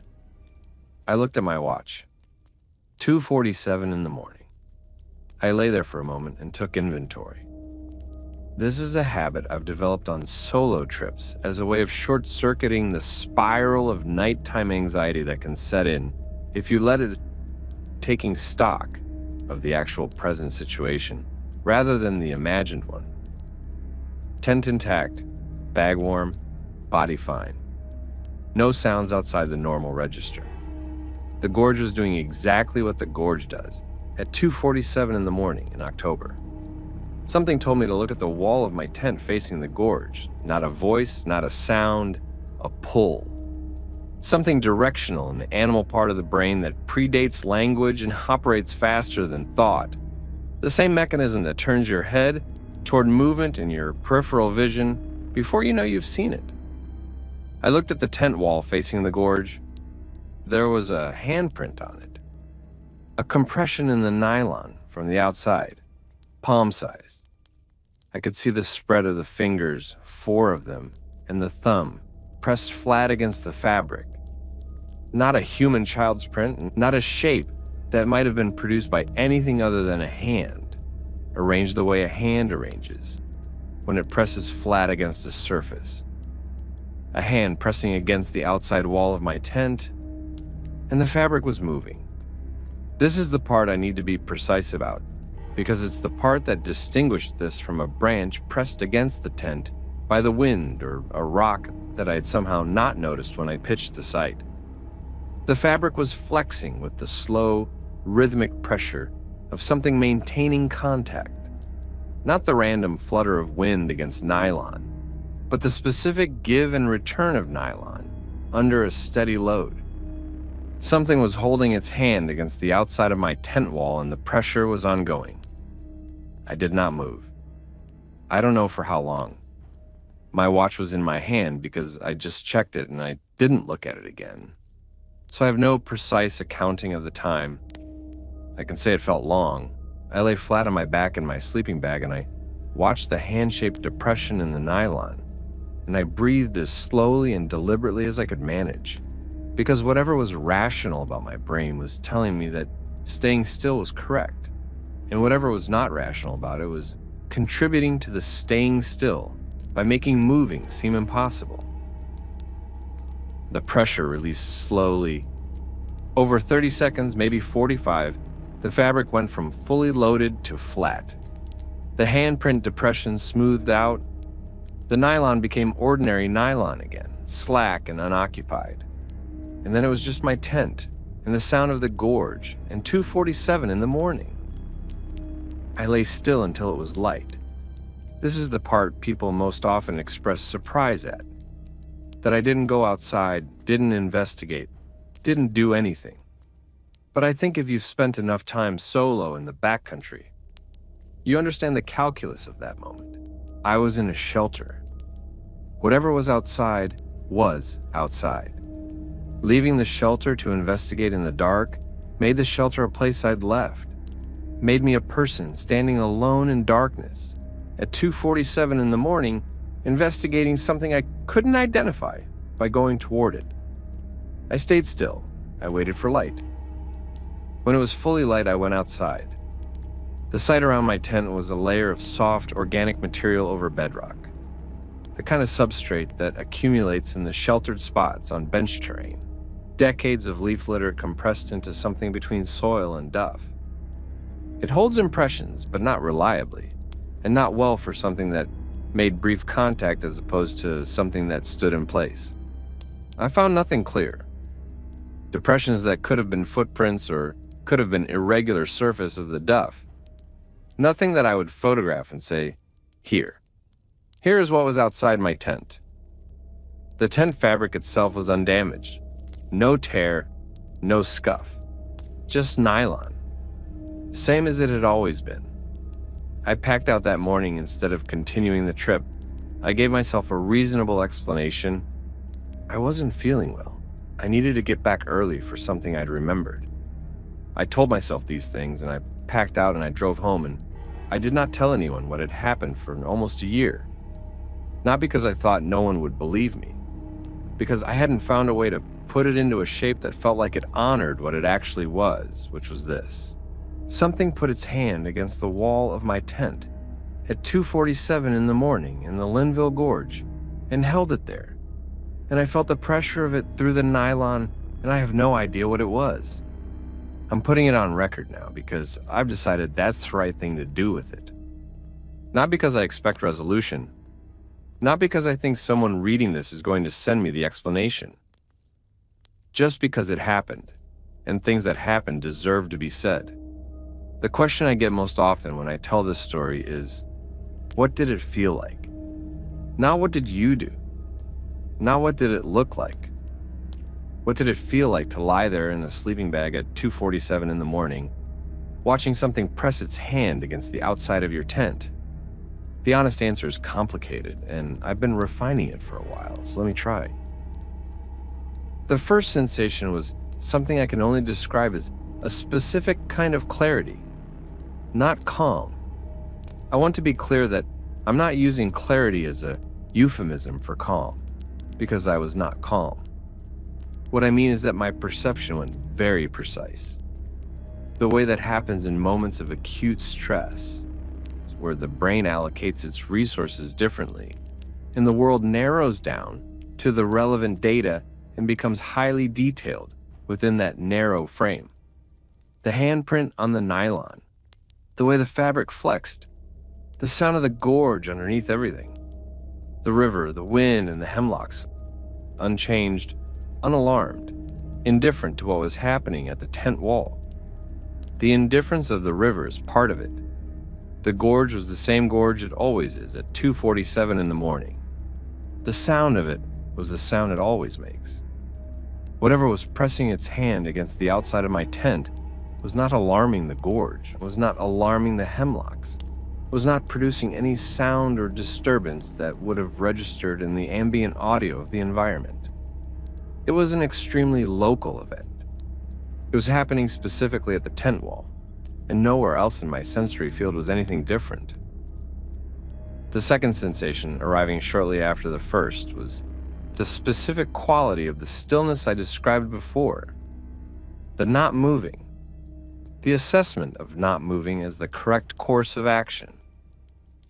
I've thought about where that assessment came from, and I think it came from the same place that the assessment comes from in any situation where movement might be costly and stillness is free. The basic calculus of uncertainty. I didn't know what was on the other side of that tent wall. I knew that it was pressing a hand, against the fabric. I knew that it was maintaining that pressure in a way that was deliberate and sustained, not accidental. I knew that it had not attempted to enter the tent. These were the data points available to me, and the course of action they suggested was to gather more data before taking any action that couldn't be undone. Lying still was the reversible choice. Getting up and opening the tent was not. What I didn't feel, and what surprises me more now than it did then, I didn't feel the impulse to speak, to call out, to ask who's there in the way that movies have trained us to expect someone will ask when something is outside the tent. I've wondered about that since. I think the honest answer is that on some level I knew, not rationally knew, but knew in the body, in the animal register. That asking was not going to help. That whatever was on the other side of the fabric was not something that would answer me, not something that the question, who's there, was designed to reach. It was not that kind of encounter.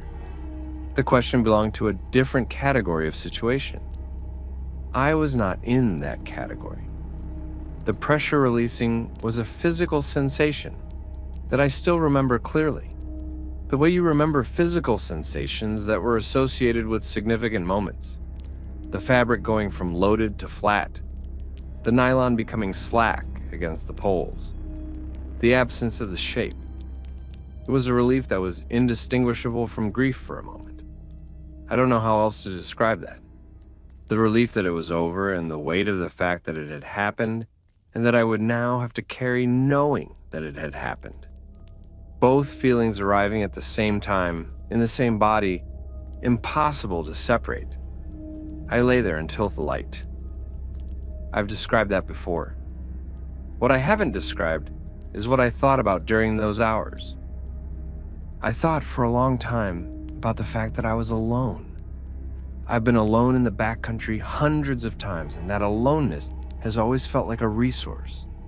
The thing that makes the experience available in its fullest form, unmediated by another person's experience of it.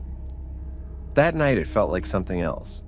Not like a deficit exactly, but like a condition. Like a state that had different implications than it usually did. I was alone, and something had been within arm's reach of me, and the only person who knew anything about it was me. That's still true. The only person who was there is still me. The recording of it exists in my memory and in this submission and nowhere else. This is why I submitted it. Not because I think anyone can explain it, not because I'm looking for validation or corroboration or company, but because having a thing exist in only one person is a precarious form of existence for it. And what happened at milepost 247 on that October night in the Linville Gorge deserves a more stable form of existence than that. It happened. It was real. I was there. Here's the record of it. The hand, the slow release, the flat nylon. 247. I still have the tent. I've used it many times since. I don't think about it most of the time when I set it up. But sometimes I'm lying in it in the dark in some other part of some other mountain range, and the wind shifts the fabric, and I watch the tent wall in the dark for a long moment before I go back to sleep. Just watching, just checking, just reminding myself of the difference between wind-moving nylon and something else moving it. Reminding myself that I know the difference, that I've felt both. Story 7. I've lived on the edge of the Cherokee National Forest my entire life. That's not a figure of speech. The house I grew up in is the house I live in now, having bought it from my parents when they moved to a smaller place in town. And the back boundary of the property has been the forest boundary for as long as anyone in my family can remember. The property sits where it sits, and the National Forest begins where it begins, and the 60 yards of yard between them has always been the same 60 yards. The same slope down toward the creek, the same cluster of old apple trees my grandfather planted, the same grass that needs cutting in summer, and the same frost patterns in winter. I've watched that tree line every day of my life. When you spend that kind of time looking at a particular piece of land, you develop a relationship with it that is impossible to fully explain to someone who hasn't had it. You don't just know what's there. You know the quality of what's there, the texture of it, the particular way it looks at different times of day and in different seasons and in different weather. You know what the tree line looks like in October when the leaves are going. You know what it looks like in February, when everything is bare and you can see 50 yards into the timber to where the terrain breaks. You know what it looks like at dusk when the light drops off the ridge and the shadows pool in the hollow below the property line. You know it the way a musician knows a piece of music they've played 10,000 times. Not consciously, not as a series of individual notes, but as a whole thing that lives in the body. I have watched that tree line every day for 41 years.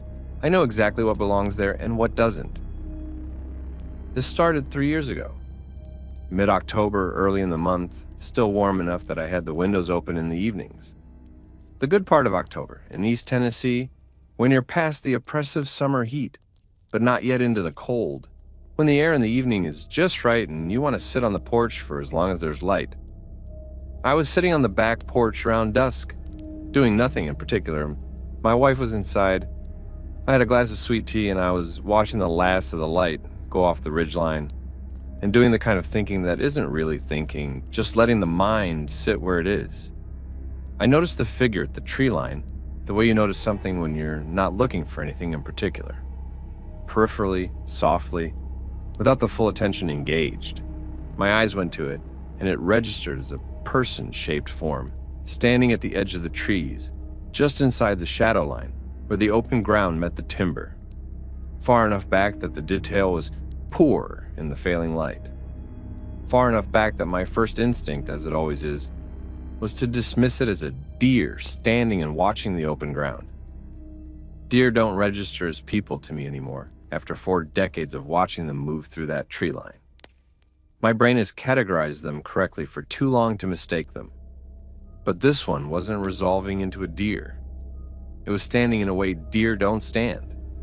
Too upright, too vertical. The silhouette too linear for the rounded shouldered shape a deer makes when it's alert. And it was not moving. Not standing still the way a deer stands still when it's alert and evaluating. That stillness has a quality of potential energy to it. All the lines of the animal gathered toward potential motion. This was a different stillness. Passive. Settled. The stillness of something that had been standing there for some time and intended to continue. I watched it for a while without getting up. The light continued to drop. When it was fully dark, I went inside and didn't say anything about it because, at that point, I had nothing to say. Could have been a person. Could have been a deer at an angle I hadn't seen before. Could have been nothing at all. A pattern in the shadows that my brain had assembled into something from its repertoire of recognizable shapes. It was there the next night, same time, same spot, same absolute stillness for as long as I watched, which was longer this time, because now I was looking for it and finding it. I started keeping notes. Not formally, just notes in the margin of my pocket calendar. A small mark on the dates I saw it, a note of the approximate time. Over the following 2 weeks, I counted 11 separate evenings, always at dusk, always within a few yards of the same position. Not exactly the same position every time, I noticed, but within a tight radius. Close enough that it was clearly returning to the same general location rather than appearing randomly across the tree line. Always stationary, always for as long as I was willing to watch, which was never as long as full dark because I'm 63 years old and my eyes don't adapt the way they used to, and I gave up after 20 or 30 minutes as a rule. I never saw it arrive. I never saw it leave. It was simply there, and then I was inside, and in the morning, there was nothing there. That bothered me. The arrival and departure were as mysterious as the presence itself. I've tried to imagine what it would look like to see it arrive. Something stepping out of the forest into its position at the tree line. Something moving through the timber toward the edge of the trees. I've tried to set up the right observation to catch the transition. I've never managed it. It was always already there when I noticed it. On the 12th night, I got the binoculars. The figure was there in its usual spot, and I raised the binoculars and brought them into focus. And the figure resolved into slightly more detail, though not as much as I hoped. At binocular distance, I should have been able to tell you whether it was a man or a woman, what color clothing they had on, whether they had a pack or a hood or any of the other specifics that distinguish one person standing in a tree line from another. What I got was this. It was upright, roughly human in proportion, and it appeared to be oriented toward my house. I could not see a face. I could not make out clothing color. It appeared uniformly dark. But that might have been the light conditions, and I'm not prepared to say it was the actual quality of the thing. It was looking my way. That's all I could say with any confidence. It stopped appearing after that stretch of evenings. 2 weeks with nothing, and I began to wonder if I'd imagined the consistency, if memory had edited a few random sightings into a pattern that hadn't really been there. Then it came back, and this time the location was slightly different. It was closer, not dramatically closer, not something a person standing at the tree line and deciding to walk across the yard would produce. But the position was at the edge of the trees rather than inside them. It had moved, or a different thing was appearing in a slightly different position. I have no way to know which. I still have no way to know. I called my neighbor down the road, who I've hunted with for 20 years and whose judgment I trust. He came over, and the next evening the figure appeared, and we stood on the porch together and watched it. He saw it. No equivocation, no, maybe I see it. He looked at the tree line and said quietly, "Yeah, I see it." We stood there for a while, not talking, and then he said he wanted to walk out to it. I told him I'd rather he didn't. He asked me why, and I thought about it for a moment, and told him I didn't know, just that I'd rather he didn't. And he said, okay, and we went inside. I've asked myself a lot of times since why I said that. I think the answer is that the thing at the tree line had been appearing for weeks and had not moved toward the house and had not done anything threatening, and the equilibrium of that felt, on some level, I couldn't fully articulate, like something I didn't want to disturb. Whatever terms existed between my property and the tree line, I didn't want to renegotiate them by sending someone out across the yard. Whether that instinct was wise or irrational, I still can't say. It still appears, less regularly than that first concentrated run of October evenings, but it comes back. Sometimes I go 2 or 3 weeks without seeing it. Then I'll be on the porch in the low light, and there it will be, in the general vicinity of its position, standing still. It has been there as recently as 4 months ago. My wife has seen it twice. Both times she saw it on her own before I pointed it out, and both times her description matched mine. We've talked about it a few times, and we've landed in the same place each time, which is that we don't know what it is, and we don't have a way to find out that doesn't involve doing something we're both unwilling to do. So we've learned to live around it. It shows up. It stands there. It goes away at some point during the night when we're not watching. The thing I find myself returning to is the question of what it wants, or whether it wants anything. Neither of the options available feels comfortable. If it wants something, I don't know what it is, and the not knowing is its own kind of unease. If it doesn't want anything. If it simply appears because it appears, with no more intention toward us than the trees behind it have toward us, then I'm not sure what to do with that. I've lived on the edge of these woods for 41 years. I thought I understood the terms. Whatever's standing at my tree line at dusk suggests I may not have understood them as completely as I believed. I'm not frightened. I want to be clear about that because I know how these accounts get read and I don't want to overstate the emotional register. I'm not frightened.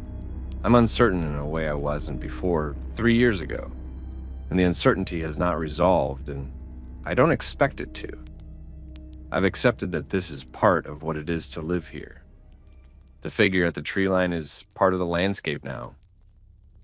I don't know what it is, I know where to look for it. And those two things have never been further apart in my experience of the world I live in. 3 winters ago, my wife asked me something that I've thought about many times since. We were sitting in the kitchen after dinner, and she asked me, not unkindly, whether I thought we should move. She framed it carefully. Not because of the thing at the tree line, because we don't talk about it in those explicit terms. She framed it as a general question about whether we were still where we wanted to be, whether the house still felt like home. I told her, yes, we're still here. I've examined that answer for 3 winters. I think it's the right answer. Not because the figure at the tree line doesn't trouble me. It does, it has from the first night I noticed it. It continues to in a quiet, ongoing way that I've come to understand as permanent. But because leaving is not the appropriate response to a thing that has, over 3 years of appearing at my property boundary, shown no intention of closing the distance. It stands where it stands. It has never come to the door. It has never come to the apple trees. It stays at the edge, always at the edge. And the edge is where it belongs. There's a version of this story where I'm a man who was frightened by something at his tree line and eventually sold his house. I've imagined that version. I've imagined driving away with the truck loaded and looking in the rearview mirror at the property as we went down the road and wondering if the figure would be at the tree line as we left, watching the spot as long as it was visible. That version of the story has a completeness to it, a definitive ending, a before and after. This version doesn't. This version is ongoing.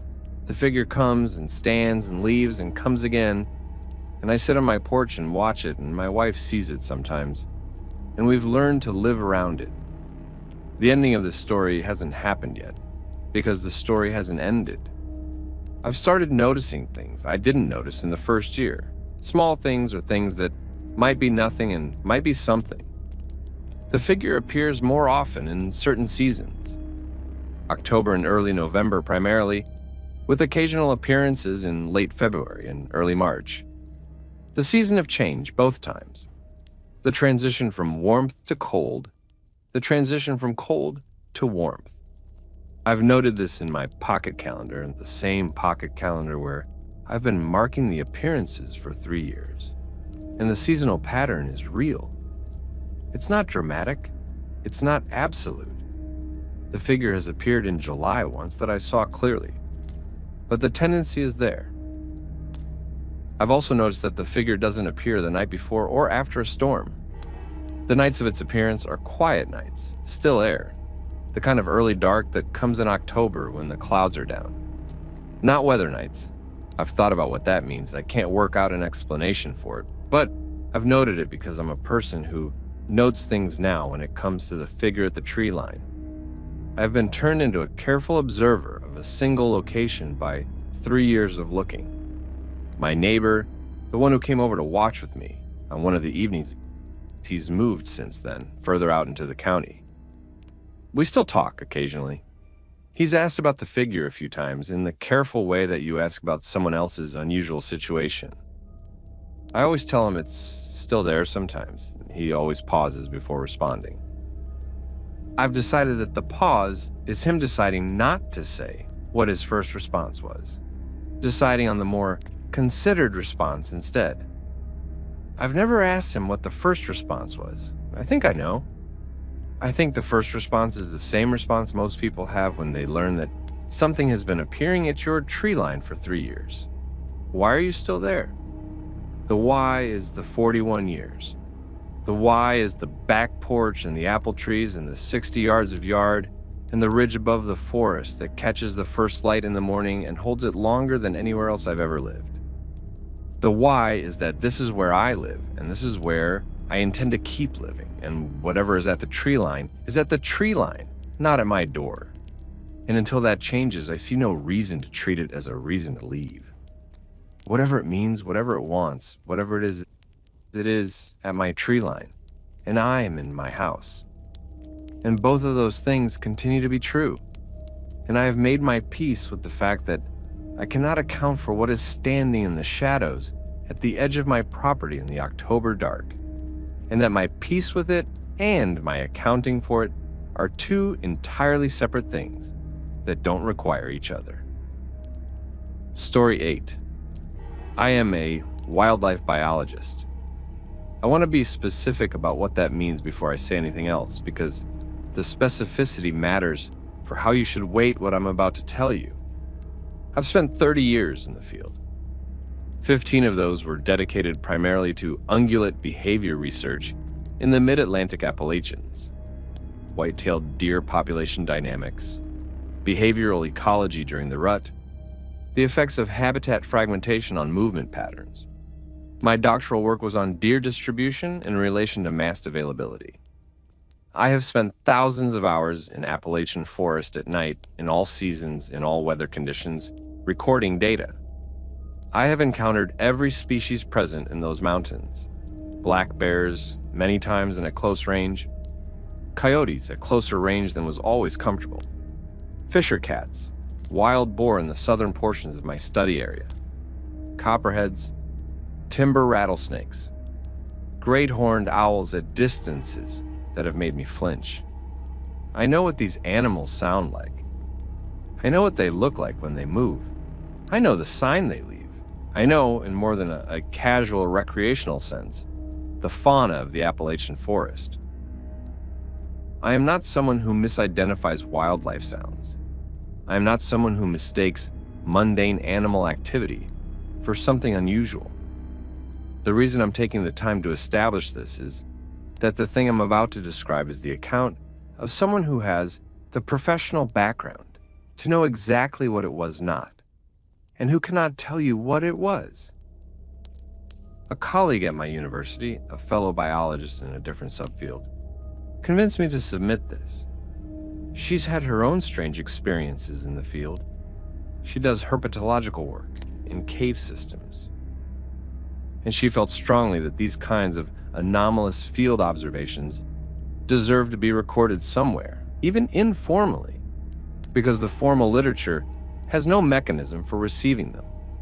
She's right about that. If I put what I experienced into my field notes with my name on it, the professional consequences would be significant. So this is the informal record. Make of it what you will. 4 Novembers ago, I was conducting a solo overnight field survey in a section of the George Washington National Forest. I was there during a mast year, a biological cycle in which oak trees, responding to some combination of weather conditions and internal biological signals that ecologists still don't fully understand, produce an exceptional abundance of acorns. Mast years occur irregularly, roughly every 2 to 5 years, depending on the species and location, and they drive significant and measurable increases in wildlife activity.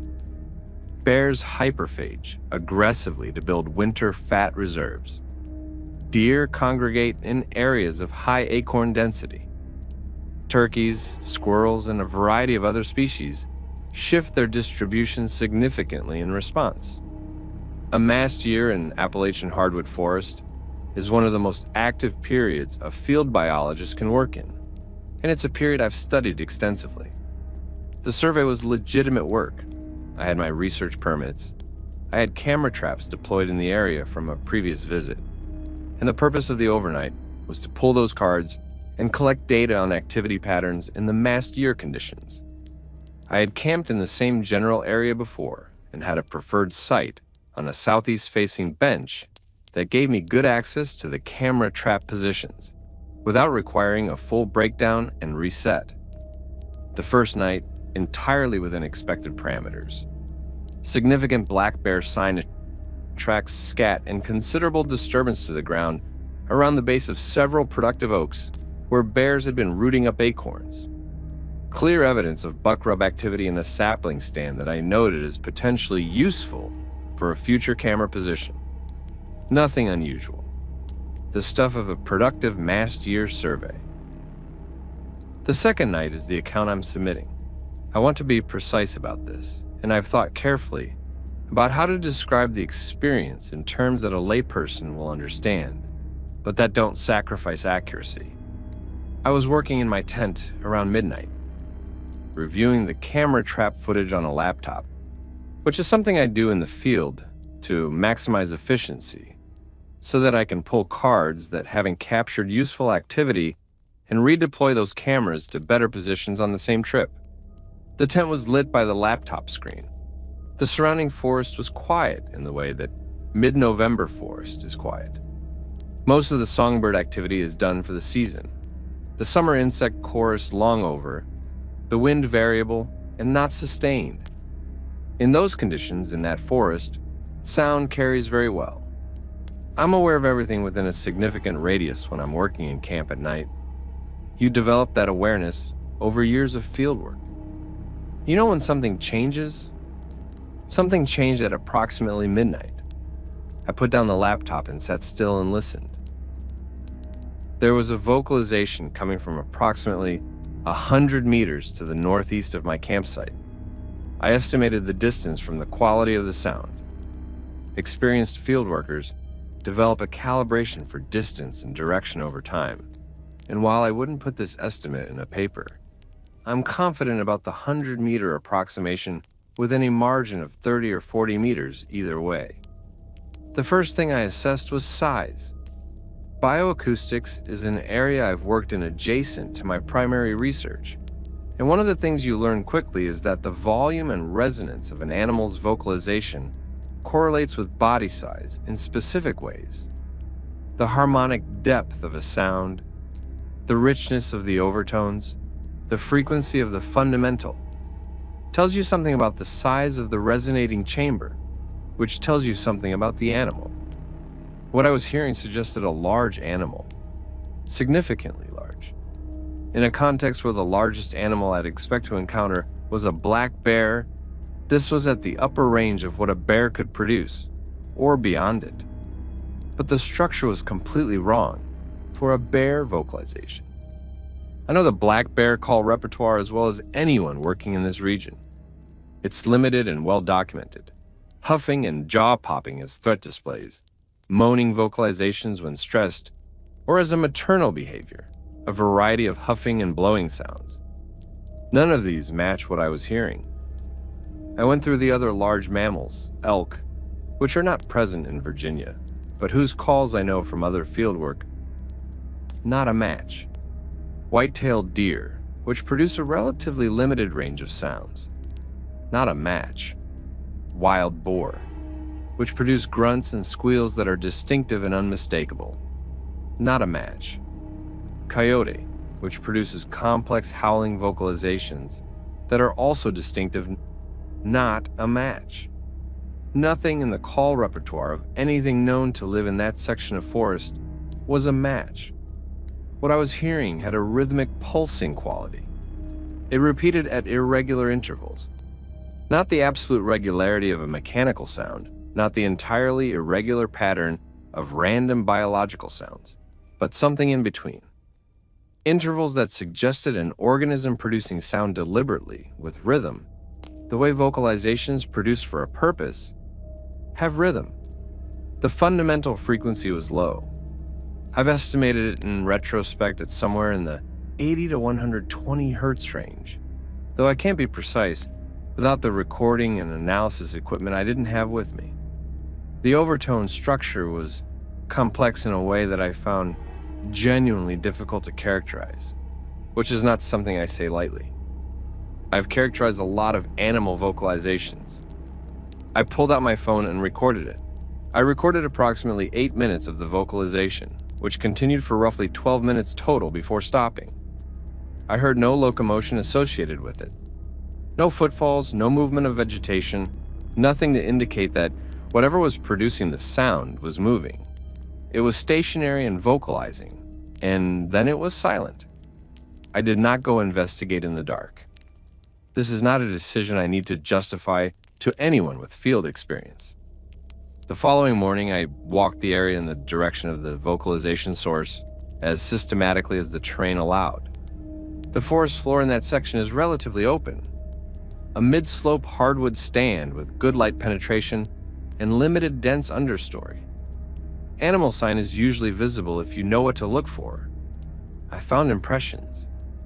In a low area where seasonal seepage kept the soil soft and damp, I found clear impressions from what I assessed as a large quadruped. The morphology of the prints was consistent with a plantigrade animal, something that places the entire foot on the ground rather than the toes, which is characteristic of bears among the local fauna. The size of the individual impressions was outside the expected range for black bear, outside it significantly. The largest black bears on record in Virginia run perhaps 400 to 450 pounds. The stride length between these impressions and the depth of the prints suggested an animal substantially heavier than that, substantially larger. I photographed the prints, I measured several and noted the measurements. I wrote up the observation in my field notes under the heading, Unidentified Species Vocalization with Associated Sign. That's the clinical notation, and it's accurate as far as it goes. What it doesn't capture is that I sat beside those prints for a while after I finished photographing them, not doing anything in particular, just sitting there with the notation pad in my hand and the photographs on my phone, trying to locate the variable that would close the gap. I've played the recording for 4 colleagues, 2 of them in my department, one at a university in West Virginia who specializes in large mammal ecology, and one bioacoustics researcher who has worked extensively on sound production in large mammals. None of them have identified the species. The bioacoustics colleague found the overtone structure genuinely unusual. He used the phrase, "I've not seen that before," about the frequency distribution, which is a phrase he doesn't use casually. One of my departmental colleagues suggested I contact a researcher at another institution who has worked on rare Appalachian fauna, specifically, a researcher whose work touches on the question of whether certain large mammal species that are assumed to be locally or regionally extinct may have persisting populations in remote mountain terrain. I haven't made that contact yet. I've thought about why I haven't, and I think it's because making the contact is a different kind of commitment to the experience than just sitting with it privately. The official record says, unidentified species vocalization, associated sign, outside expected parameters for known local fauna. The unofficial record, which is this, says, whatever was out there on the second night of that November survey in the George Washington National Forest during a mast year was something that 30 years of field biology did not prepare me for, and I do not say that lightly, and I have not forgotten the sound. I want to talk about the recording at more length than I did in my initial submission, because it's the piece of the experience that has the most objective existence beyond my own memory. and because the responses I've gotten from colleagues who've heard it have been collectively more interesting than any single colleague's individual response. I have 8 minutes of the 12-minute vocalization on my phone. I recorded it on the stock voice memo application. The recording is not high fidelity. It's a phone microphone at roughly 100 meters from the source, in forest at night, and the ambient audio of the forest adds a layer of noise across the whole frequency range. The vocalization is audible. A non-expert listener can hear that something is producing sound. The quality is not sufficient for a clean spectral analysis, which is one of the limitations my bioacoustics colleague noted immediately, and which is why he can't give a definitive identification from the recording alone. He would need either a clean original recording or to hear the vocalization himself in controlled conditions. What he could tell me, working with what he had, the fundamental frequency he estimated at 80 to 100 hertz, which he noted was at the low end of what a large bear produces, but with an overtone structure that he found, and this is his word, anomalous. He said the overtone distribution didn't match the typical resonance patterns of a mammalian larynx. He said he had no specific hypothesis about what else it could be, and he didn't want to speculate. He said it would bear investigation with better recording equipment, and ideally in-person observation. The two general wildlife biologists heard what they expected to hear in slightly different ways. One of them spent 20 minutes with the recording and came away saying he couldn't identify it, but suspected it was within the range of known species, that the recording quality made it hard to be certain, and he wasn't comfortable ruling anything out. The other spent less time and was more direct. He said he didn't know what it was, and in 30 years of fieldwork, he hadn't heard anything like it, and he wasn't going to speculate. He's the one who suggested I contact the researcher working on rare Appalachian fauna. I'll call her Dr. L without specifying further. Dr. L's work is on the edges of mainstream wildlife biology, in territory that the field views with appropriate professional caution.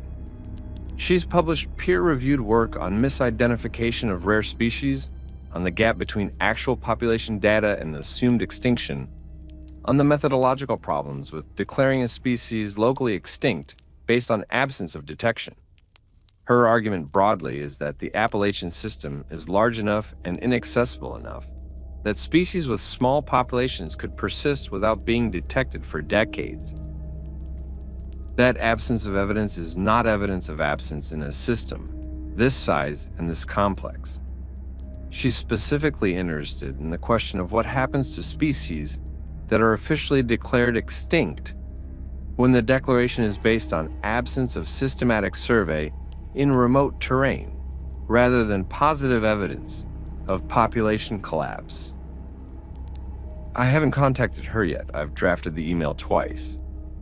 What stops me, and I want to be honest about this, even though it reflects something slightly uncomfortable about my professional self-image, is the following.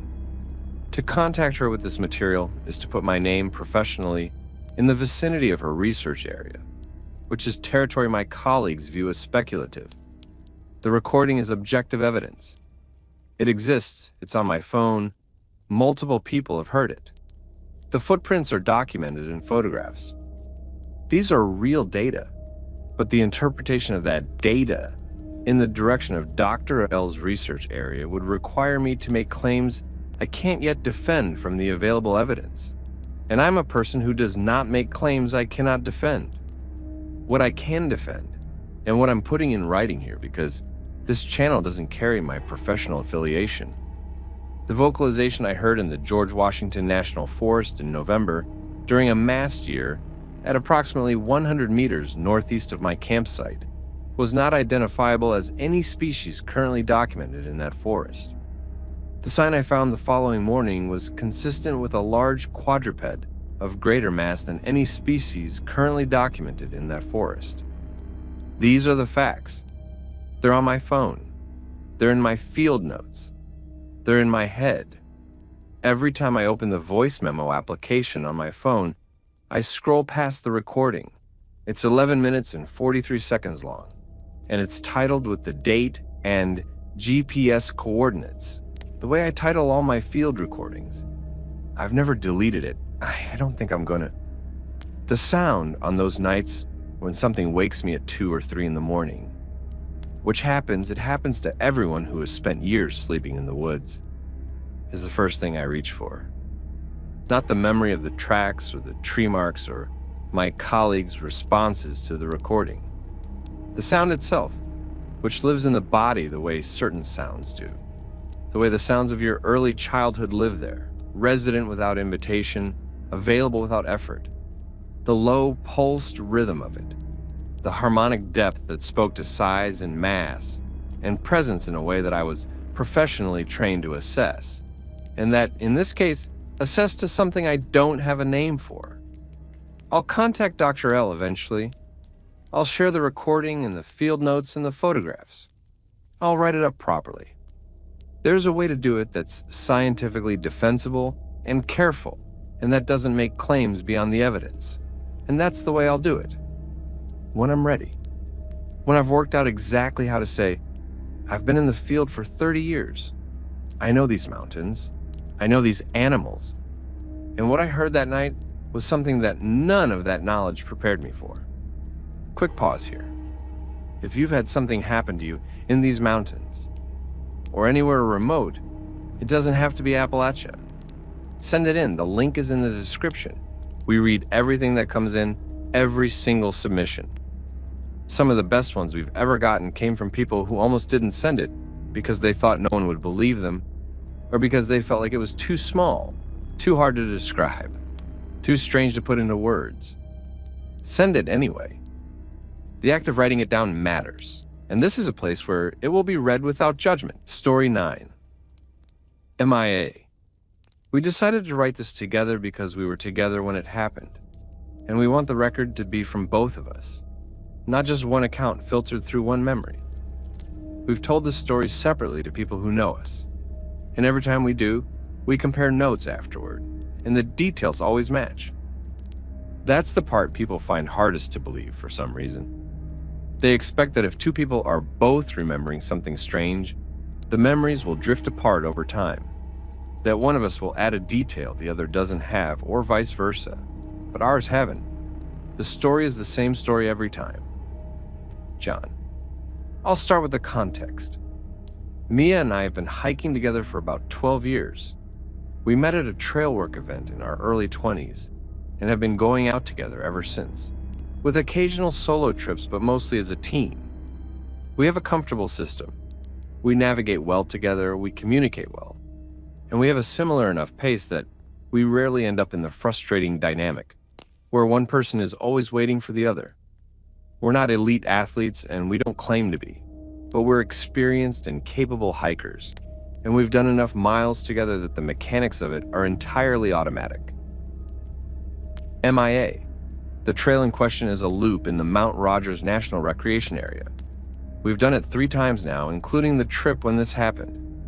The first time we did it was when we moved to Christiansburg, as a way of getting to know the terrain around our new home. We liked it enough to go back the following fall. And then we went a 3rd time, which is the trip I'm writing about. John, we knew that trail. That's what I want to emphasize. Not just, we'd done it twice before, familiar, but the kind of familiar where you're anticipating the next section before you get to it, where the route lives in your body rather than just your memory. The view at the clearing on the second ridge, the boggy section near the headwaters where you have to pick your way across, the long descent with the exposure on the right side. We knew it. MIA, the trip was a 2-day. We camped the first night in our preferred spot and broke camp the second morning and set out for the return leg, which would bring us back to the trailhead in a few hours. Good morning, good conditions. We were talking most of the way, which is normal for us on the return leg, when the pressure of making miles is off, and we can just be in the walk. John, maybe 2 miles from the trailhead, maybe 2 hours from the car. We've been on the return leg long enough that we were in the familiar section, the last stretch that you know in detail because you've come through it at the end every time, when everything looks a certain way because it's almost over and you're tired and the car is nearby. We came around a bend that I knew, a left-hand curve where the trail goes through a gap in a rock outcrop. And we were looking at a section of trail we'd already walked that morning. MIA. There's a rock formation about 30 yards past the gap in the outcrop. A specific one. I'd photographed it on our first trip through that morning because I liked the way the lichen grew on it. This great layered pattern of different lichen species, orange, gray, and green. And I'd taken the photo and moved on. We came around that bend in the afternoon and the rock formation was right there in front of us. John, we had been walking in one direction. We had not turned around. We had not backtracked. The trail doesn't loop back on itself at that section. There's no switchback, no spur trail, no route that would explain approaching that rock formation from the direction we approached it. We came at it from the direction that, based on our position and the direction we'd been walking, should have been our destination. We came at it from ahead of ourselves. MIA. I pulled out my phone and went to the camera roll because I wanted to see the timestamp on the photo I'd taken. The photo was from 8:14 in the morning. It was mid-afternoon. We had left that spot 7 hours earlier, walking in the direction we'd walked all day, and we were somehow standing in front of it again. John, I had the map out in about 30 seconds. Paper topo that I keep in my hip belt pocket on any trip where navigation could matter. I oriented it. I found our location. I looked at the trail from our morning position to our current position, and there was nothing on the map that explained how we could have arrived at the morning position from the afternoon direction. No loop within the loop, no connecting trail, no feature of the terrain that would have folded us back on ourselves without us retracing our steps. MIA. We sat down. We ate a snack because that's what you do when you need to think, and hiking has trained you to associate sitting down with eating. We talked it through. We went back through the morning and tried to identify a point at which we might have made an error, taken a wrong fork, missed a junction. We'd been talking the whole time. We'd been paying attention. Neither of us had flagged anything unusual. John, we didn't come up with anything, so we started walking. We went through the section we'd already done that morning, and it was exactly as we remembered it. The same features in the same order, the same terrain. The trailhead came up when it should have, and we were done. MIA. We've talked to other hikers about it since. Not broadcasting the story, just mentioning it when the subject comes up and paying attention to how people respond. Two people, independently, without knowing each other or knowing our story, have described experiences in that same trail system, where the trail seemed to fold back on itself. One of them described it as the trail repeating, which is the phrase that keeps coming back to me because it's almost exactly what it felt like. The trail repeated. We had been in a section we'd already been in, and we'd arrived at it wrong. John, I've thought about the physics of it, or the anti-physics of it, and the thing I keep coming back to is that I don't have a framework. I have a strong preference for rational explanations, and I've been unable to produce one that accounts for all the facts simultaneously. I can account for most of them with most explanations. I can't account for all of them with any explanation. MIA. The photograph helps. The timestamp on the photograph is a data point that exists outside my memory, outside John's memory, outside the conversation we've had about it since. 8:14 in the morning, and we were standing in front of that rock at mid-afternoon, having approached it from the wrong direction after a full day of walking the other way. That's in the camera roll. That part isn't a question. John. We went back the following fall. We did the same loop. The trail was exactly as it should have been. The rock formation with the lichen was exactly where it is on the map, exactly where it had been both times we'd passed it the previous year. First at 8:14 in the morning, and then inexplicably from the wrong direction in the afternoon. We took a picture of it again. Timestamp 9:47 a.m. MIA. I wish we'd thought to photograph something on the day it happened. Not the rock, We had that photo. Something that would have captured the direction we'd come from, the position we were in. But you don't think about documentation in the moment. In the moment, you think, what just happened? And then you eat a snack and you start walking. John. There's a thing that Mia said to me on the drive home that I want to add, because I think it's the most honest thing either of us has said about the experience, and it didn't make it into the original submission. She was quiet for most of the drive home. We were about 40 minutes out when she said, "What bothers me most is not knowing how long it took." I asked her what she meant. She said, "We were on the trail for 2 hours before we found the rock formation again. 2 hours of walking in one direction and ending up somewhere we'd already been. But we don't know what happened in those 2 hours. We were walking, we were talking, we were present in what felt like ordinary experience. But we ended up in a place we shouldn't have been able to reach. And we don't know how. And we don't know what was in the gap between where we should have been and where we were." I thought about that for the rest of the drive, and I've thought about it many times since. The timestamp on the photograph establishes that we were at that rock formation at 8:14 in the morning. The timestamp on the second photograph, the one I took when we found the rock formation again in the afternoon, was 2:37, 6 hours and 23 minutes. We walked for 6.5 hours and ended up back where we'd started the morning's walk, having approached from the wrong direction. 6 hours and 23 minutes of a day we can fully account for in memory, but cannot account for in space. The day makes sense from the inside. From the outside, from the map's perspective, it doesn't. MIA. I've read about people who have had experiences that sound something like this one, in other mountain ranges and other contexts. The accounts use different language and come from different frameworks of understanding. Some of them talk about what they call the fold, which is a colloquial term that various communities have developed for this apparent phenomenon without any central coordination. Some of them talk about it in terms of time rather than space, which is a slightly different flavor of the same basic experience. The trail repeated. The time repeated. You were somewhere you'd already been. What I find most interesting about the accounts I've read is how often the experience involves a route that the person knew well, not a first-time hiker navigating unfamiliar terrain and getting disoriented. Someone who knew the trail, who had been on it before, who was not confused about the route. That detail keeps appearing. The familiarity of the route is described as part of what made it so strange. Not, I was confused and ended up somewhere I hadn't been before, but I was not confused and ended up somewhere I had already been. The return trail, not a wrong trail. The repetition, not the deviation. John. We've talked about going back enough times that we've worked out a protocol of sorts.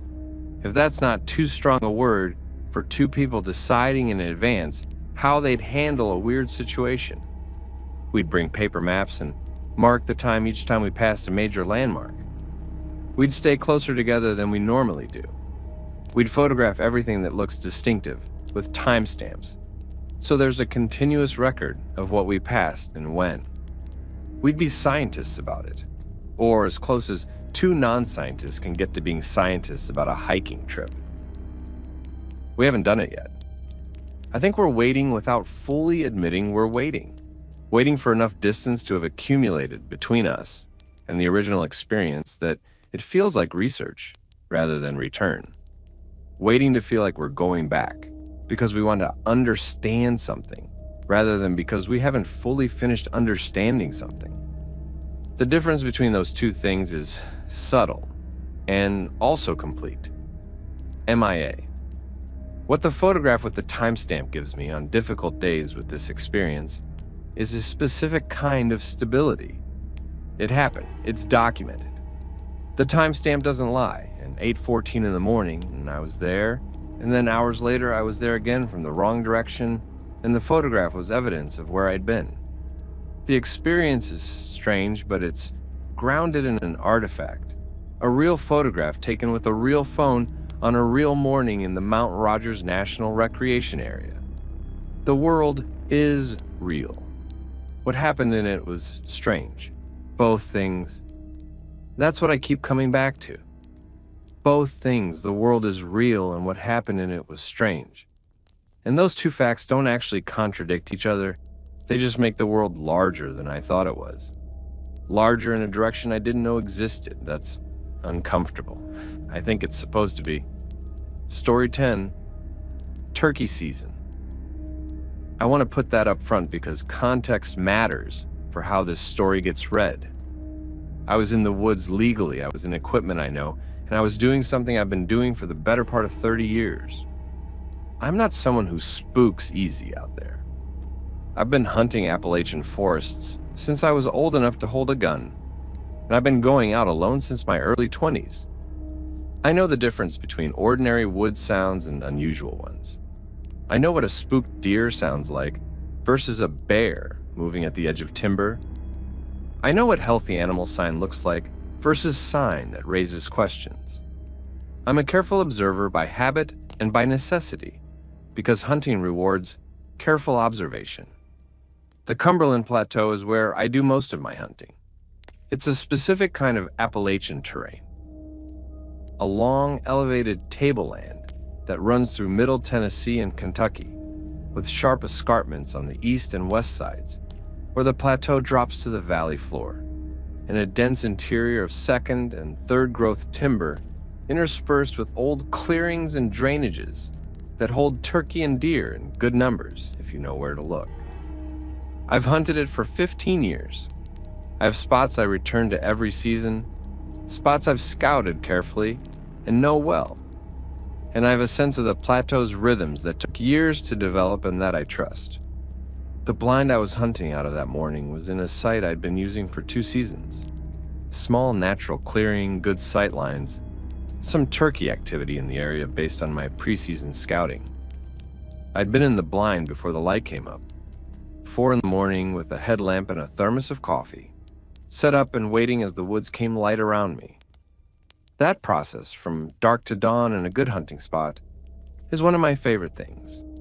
The gradual addition of detail as the light increases, the sound of the world waking up, the specific quality of cold air on a spring morning before the sun has any heat in it.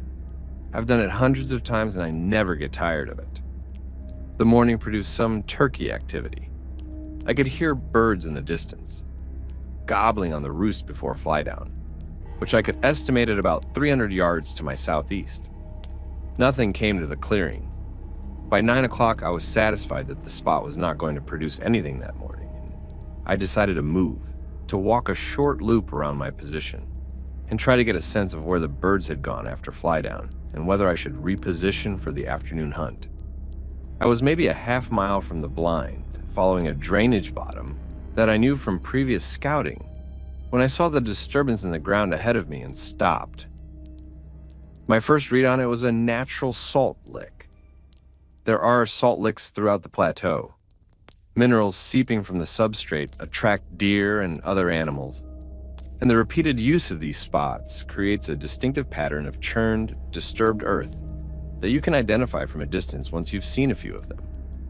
Hunters find them useful for patterning wildlife movement. I've found natural ones before. I know what they look like. This one was wrong from the start. The first thing that registered was the size of the area of disturbed, churned ground was at least 12 feet across, possibly larger. The natural salt licks I've encountered in 30 years of hunting have been 2 to 4 feet across at most, occasionally as much as 6 if the site has been used heavily over a long period. 12 feet is outside any range I've seen. It's outside any range I've heard of, speaking with other hunters over the years. Something had been using this site with a frequency and intensity far beyond what any animal I was familiar with would produce. I moved closer. The ground at the center of the lick was deeply churned, not just surface disturbance, but torn up several inches deep. Dark, wet soil exposed, the ground compressed, and worked the way high-use wildlife areas get. And surrounding it in the soft earth, at the margins of the disturbance, there were tracks.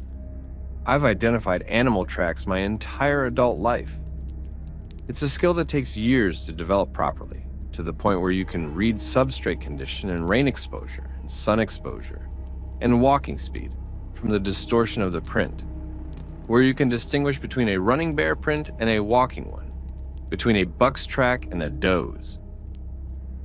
I know deer tracks and bear tracks and wild hog tracks and turkey tracks and every smaller animal. I know what a big track looks like, and I know what a track looks like when the animal that made it is heavy. The tracks around this lick were not any animal I knew. I can say that clearly, and I want to be clear about why I'm saying it, rather than just saying I didn't recognize them, because those are different claims. I didn't recognize them not because they were degraded or unclear, but because they were clear, and they did not match anything in my knowledge base. Four-toed, where I could read the count clearly, which was not every print, because some were partially obscured, but enough to establish the count. The pad structure was wrong for bear, which is the large animal track I'm most familiar with. The depth of impression in soil that had been wet recently and was now on the drier side spoke to significant weight. The stride length between clear sequential prints was longer than any bear stride I've measured.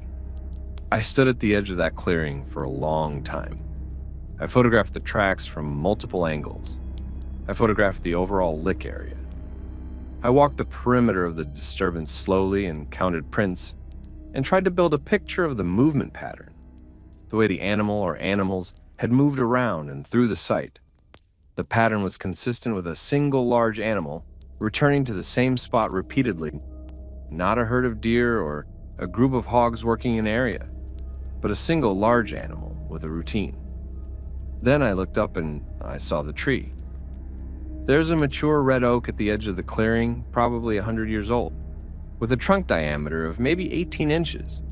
The bark on the side facing the clearing had been stripped from roughly waist height up to approximately 8 feet off the ground. Not stripped the way deer strip it when they're rubbing velvet off antlers. That's a specific horizontal scarring pattern that I know well. Not stripped the way bears mark trees, which is also a specific pattern. A more vertical scarring with claw marks at the top and bite marks along the upper edge, at heights that correspond to the bear's reach. This was different.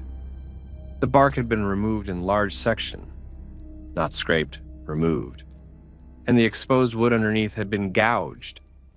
Deep, parallel marks running vertically up the trunk, some of them several inches wide. The mark spread was too wide for any claw I knew. The height of the upper marks was 8 feet. I took photographs of all of it and then I left. Not running, not in a panic. I simply decided clearly and without drama that I was done in that area for the day, and I walked back toward my blind and then out to my truck and I drove home. When I got home, I pulled up everything I could find on unusual animal sign in the Cumberland Plateau region.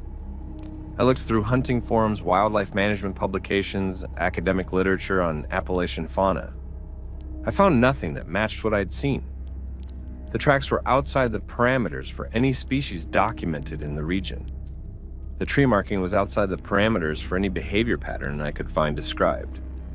I sent the photographs to 2 hunting friends who have significantly more experience than I do without telling them where I'd taken them or what I thought I was looking at. Both of them had the same response, essentially.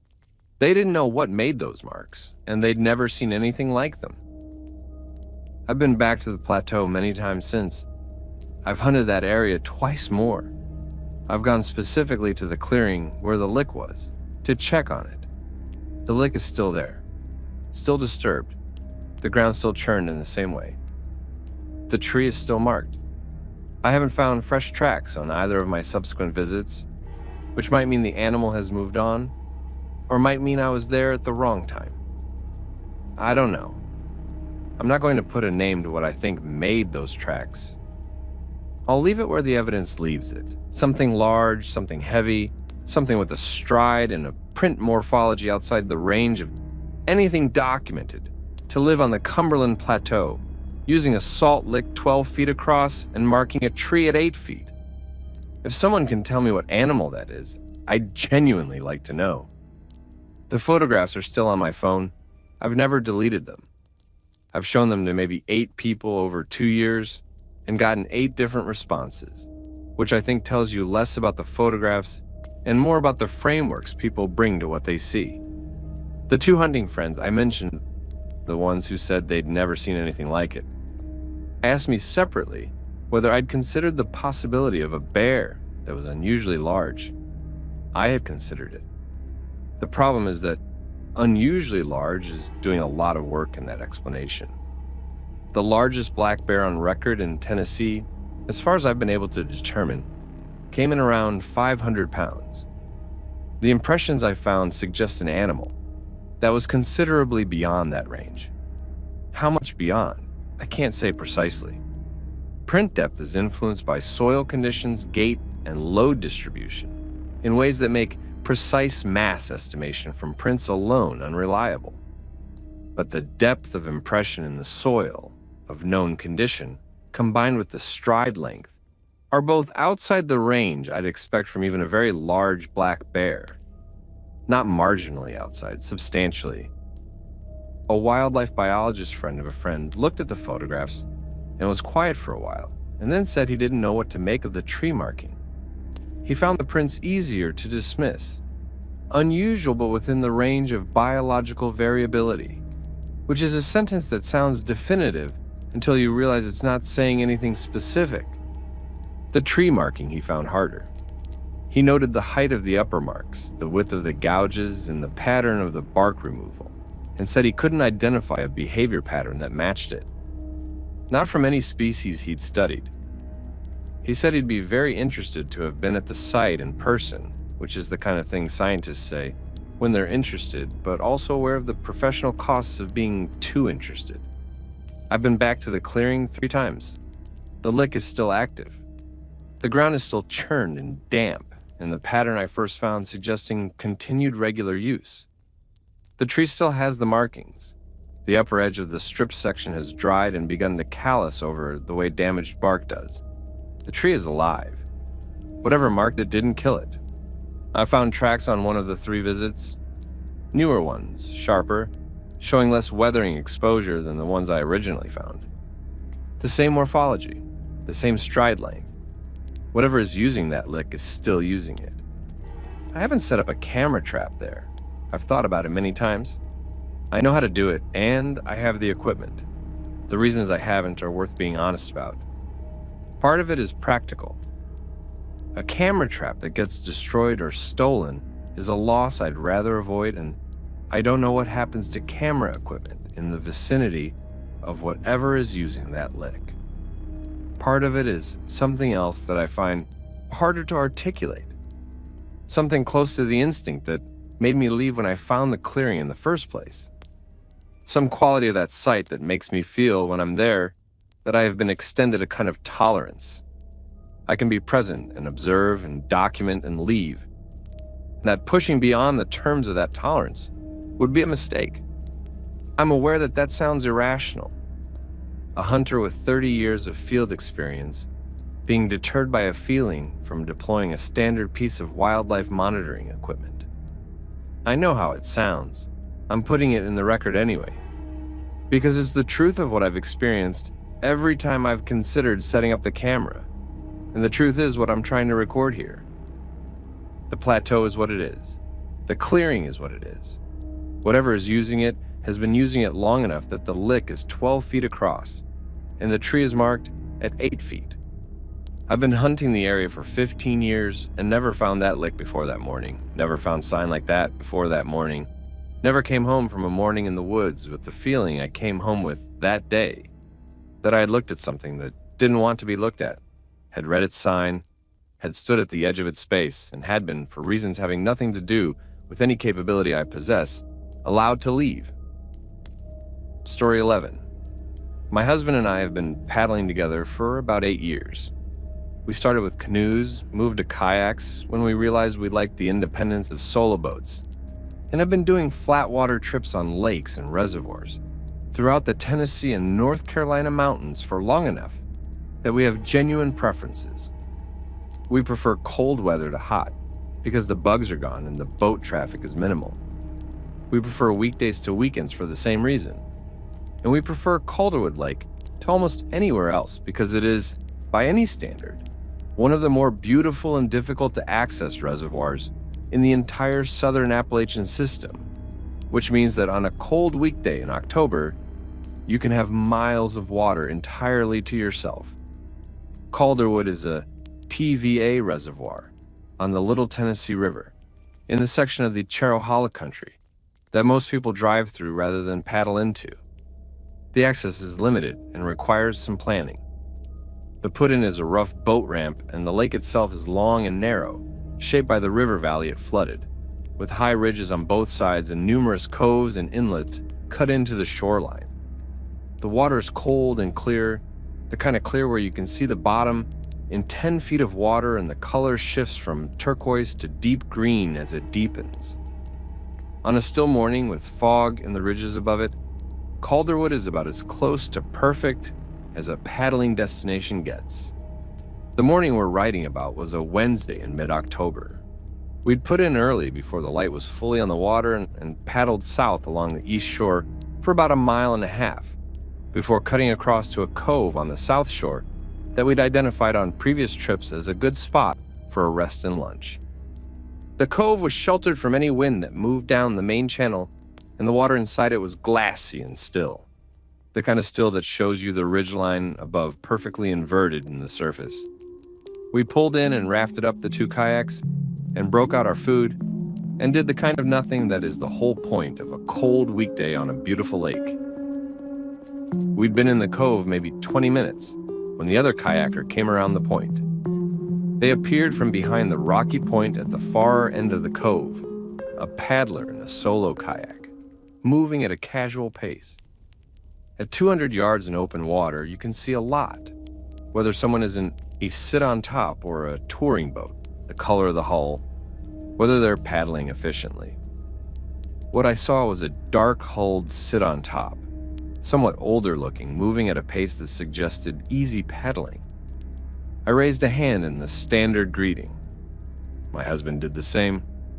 The paddler did not wave back. That happens. Some people are on the water specifically because they don't want interaction, and a non-returned wave is a clear enough signal. We went back to eating. I kept them in my peripheral vision the way you keep another boat in your awareness when you're on the water together, not staring, just maintaining situational awareness. The paddler came into the center of the cove and stopped, pulled their paddle across the deck, the way you do when you're resting. The kayak began the very slow rotation that an unpowered boat does in still water when there's no current and no wind, not spinning, just a glacially slow drift of the bow one way or another as the water makes minute adjustments. That's normal and unremarkable. What was less normal was that the paddler had not moved since shipping the paddle. At rest, people move. You shift your weight. You reach for a water bottle. You turn your head to look at something. You adjust a hat.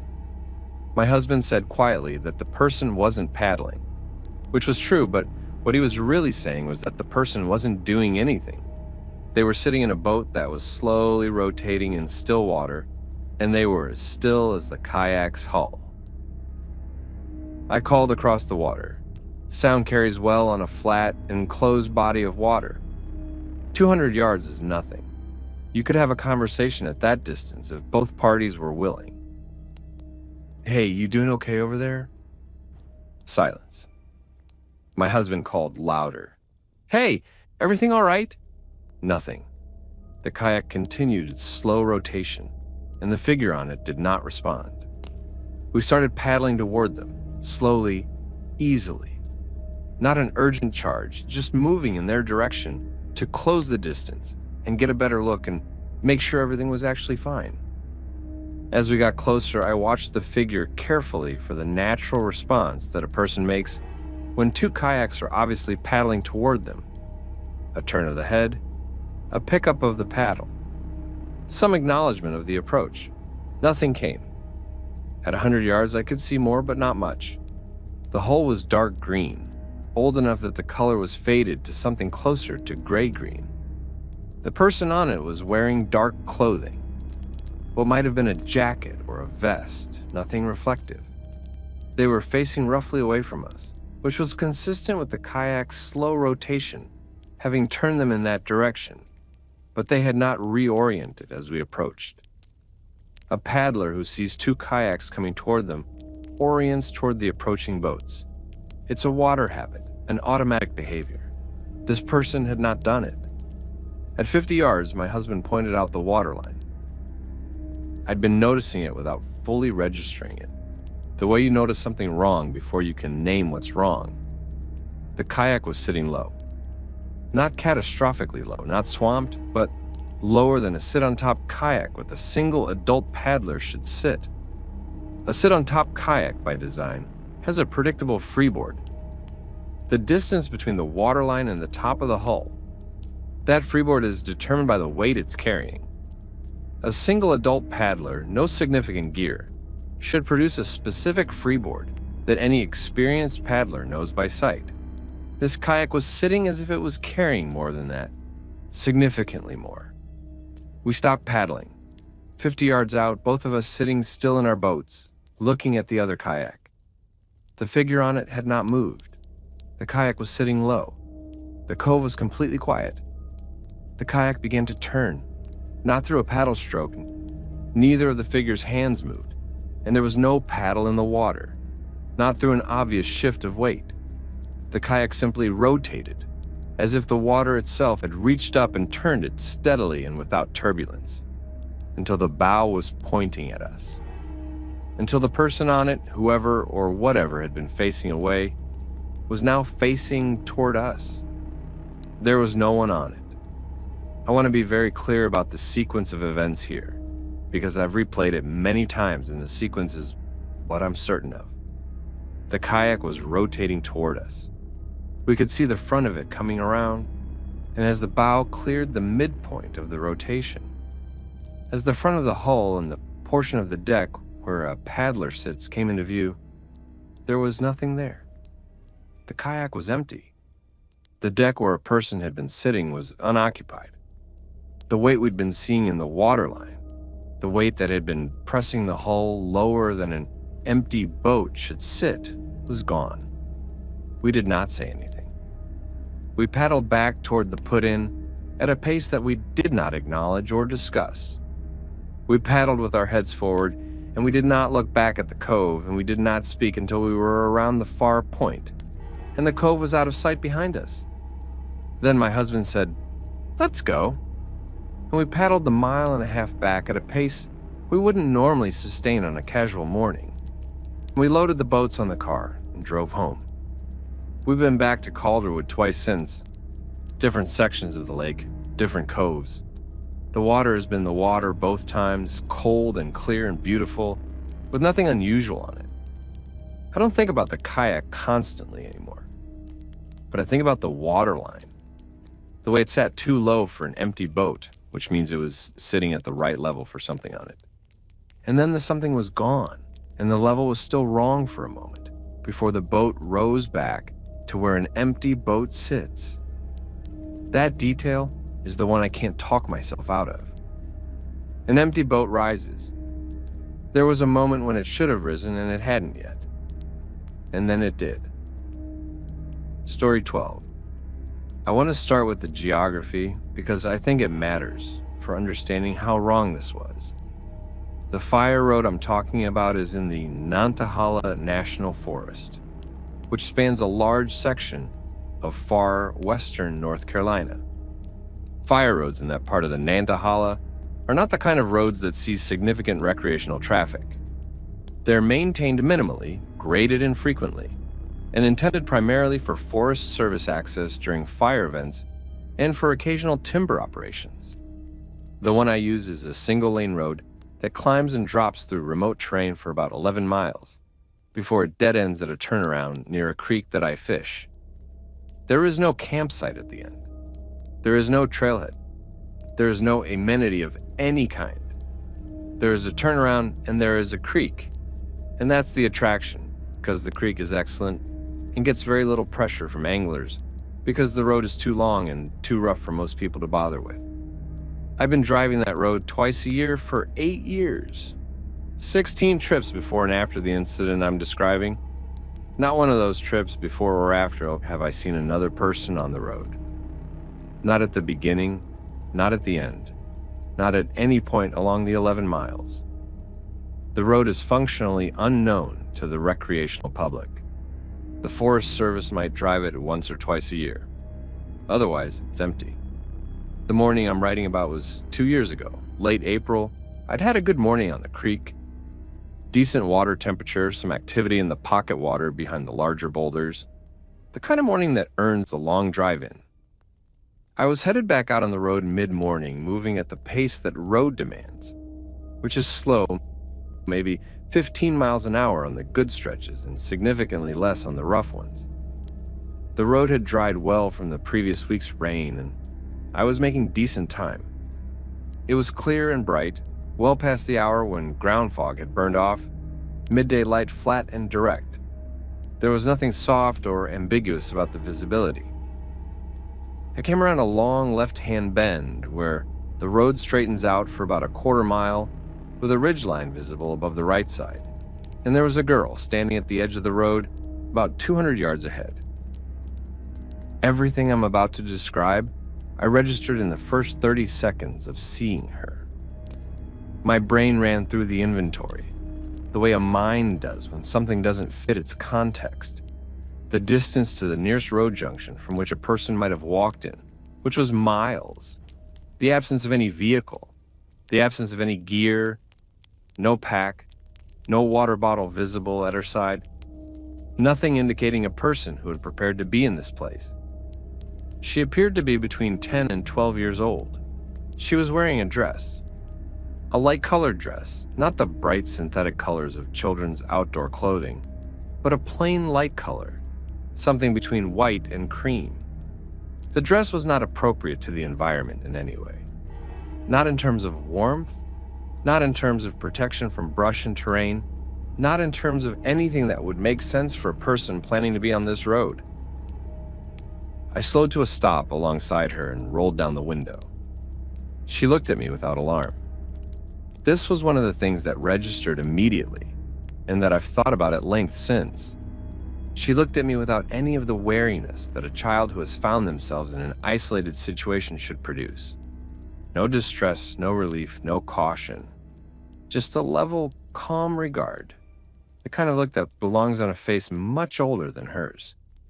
I asked her if she was okay. She said yes. I asked if she was alone. She said yes. I asked where her parents were. She said home. I told her she was a long way from anywhere, 11 miles from the nearest paved road, and asked if she needed a ride. She said no. She was waiting for someone. I asked who. She told me her first name. I've chosen not to include it in this submission, and I want to explain why. I've tried a few times to research the name in the context of that area. Old property records, old family names from that part of the county, and what I found made me uncomfortable enough that I don't want to put the name into wider circulation until I understand more about what I found. That's probably going to be the most unsatisfying sentence in this submission, and I'm sorry for that. I just have a reason. I sat in the truck with the engine running and thought about what to do. I've turned it over many times since, and I believe I made the right call, but I can see the ways in which it could have been the wrong one. She didn't appear to be in distress. She wasn't asking for help. She was calm. She'd given me a direct and apparently confident answer about where she was and what she was doing. If I'd been dealing with an adult in the same situation, I would have accepted those answers and driven on. But this was a child alone on a remote Forest Service road, 11 miles from the main road, in clothing that made no sense for the environment, waiting for someone who was obviously not there. I told her I was going to stay with her until whoever she was waiting for arrived. She told me that wouldn't be necessary. Then she turned and walked into the tree line. Not along the road, which is what a person does when they want to create distance on a narrow road. They step to the edge and give the vehicle room. She walked into the trees, perpendicular to the road, through the brush at the road edge, which was not thick but was not nothing. The kind of scrub growth that lines the edges of a maintained forest road, a few feet of mixed undergrowth before the canopy takes over. She moved through it the way a deer moves through it, smoothly, without hesitation, without the noise and awkwardness that a human body in a dress makes when it's pushing through vegetation. She was gone in a few seconds. Not dramatically gone, not swallowed by some dramatic darkness. Just gone, the way you're gone when the forest takes you. I sat in the truck for a while, I don't know how long. Then I drove to the main Forest Service road junction and continued toward the highway and called 911 from the first point I got cell service. I gave the location as precisely as I could. The stretch of road, the approximate milepost marker, the direction I'd been driving. I gave a description. The dispatcher took the information and said they'd send someone to check. No one ever called me back with a follow-up. I didn't follow up myself, which is something I've thought about a lot, whether I should have pressed for information on what they found or didn't find. But I didn't, partly because I wasn't sure how to explain over the phone why I was asking, and partly because, on some level, I think I was afraid of both possible answers, that they'd found something, or that they'd found nothing. I've driven that road 4 times since. I go in the afternoon now, not the morning. I don't have a fully articulated reason for that preference, but there it is. Something about the quality of morning light on that road feels different to me now. I've never seen her again. I've never seen anyone else on that road. The road is as empty as it always was, as remote as it always was, with the creek at the end that is still excellent and gets very little pressure. The thing I come back to most is not the strangeness of the encounter itself, though the strangeness was significant. It's the way she looked at me when I pulled up. Children in strange situations have a specific kind of look, either fearful or deliberately performing calm in an unconvincing way, either wanting help or fighting the need for it. This was neither, it was something else. A look that came from a different relationship to the situation than the one I was trying to map onto it, like she knew something about where she was and what she was doing that I didn't, and was mildly curious about me in the way you're mildly curious about something that passes through your space without fully understanding it. I don't know what I saw. I know what I reported to 911. I know what she said to me and what I said to her. I know she walked into the trees and I couldn't follow where she went. I know there are records somewhere that I've looked at and then set back down. And I know I'd drive that road differently now. Afternoons only. Going in and coming out while there was still plenty of light left. Not because I think that makes a meaningful difference, just because it feels like the thing to do. The name she gave me. I said in the original submission that I'd chosen not to include it, and that I'd done some research that made me uncomfortable. I want to explain that slightly more, without being more specific than I think is wise. The name was a first name, not a last name. An old name. Old-fashioned in the way that certain names in Appalachian communities remain in use long after they've fallen out of favor in the broader culture, the way names pass down through families and stay local long after they've gone global. The kind of name that indexes a specific community and a specific history rather than a general cultural moment. When I got home from that trip, I did what I do when something is bothering me and I have access to resources. I researched it. I pulled up the historical records available for that part of the county's census records, county deed records available through the state archives, church records that have been digitized and made available through genealogical societies. I was not looking for anything specific. I was looking for what was there. There were multiple instances of the name in the historical record for that area. That's not surprising. An old-fashioned name in an Appalachian county with a continuous family history is going to appear multiple times in the records. I was not expecting to find one specific instance that corresponded to anything I'd experienced. I was not expecting anything. I was just looking. I found an entry in a church record from the 1940s. I'm not going to say which church or which year, and I'm aware that this level of vagueness is frustrating in a submission that asks for specific details. But the entry was specific enough in its details that I was uncomfortable, and I've been uncomfortable about it since. And I've decided that my discomfort is sufficient reason not to include it. The entry concerned a child of approximately the right age range. The details of the entry were not what a typical church record entry contains. I'll say one more thing about it and then I'll leave it alone. The location referenced in the entry, vaguely in the kind of shorthand that an entry of that type would use, was consistent with the general area where the fire road runs. Not the fire road specifically, because the fire road didn't exist in the 1940s in the form it exists now, but the drainage, the general geography, consistent with it. I don't know what I found. I'm not making a claim about what the entry means in relation to what I saw. I'm a person with a professional habit of finding and reading historical records. But what I found when I went looking made me close the browser and not go back to it for several weeks. That's the extent of what I'm prepared to say. The way she walked into the trees, I think about that the most. Not the calm regard, not the name, not the dress. In April on a remote fire road 11 miles from pavement, the way she walked into the trees, smoothly without the noise that a human body in a dress makes when it pushes through brush. Because it was unlike any movement I've seen a person make. It was the movement of something that knew the woods the way the woods know themselves. The movement of something that was home. I hope she's home. Whatever she was, wherever she is, in whatever sense those words apply to her. I hope she's home.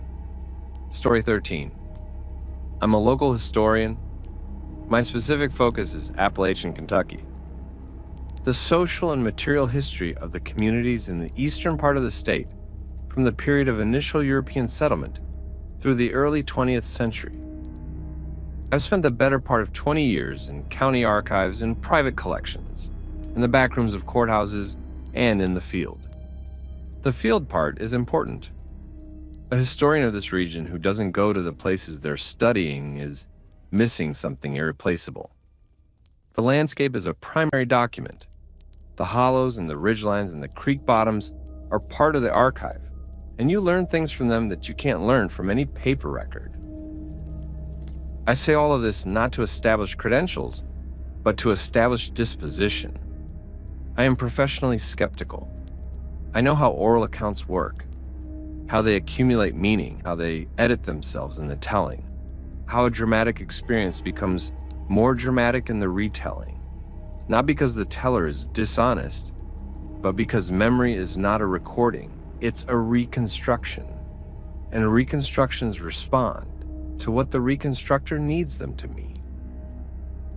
I know how the human mind makes stories out of experience, and how those stories change over time, and how to evaluate them accordingly. I know about the fallibility of perception, about priming effects in eyewitness accounts, about the ways that expectation shapes what we perceive. All of this is central to my professional practice. I'm telling you this because I want you to understand that when I tell you I cannot explain what happened at Whittleton Branch, I'm saying it after running the experience through every critical filter available to me, and it still doesn't resolve. Whittleton Branch is a trail in the Red River Gorge geological area in Powell County, Kentucky. The Red River Gorge is one of the genuinely significant natural areas in the eastern United States.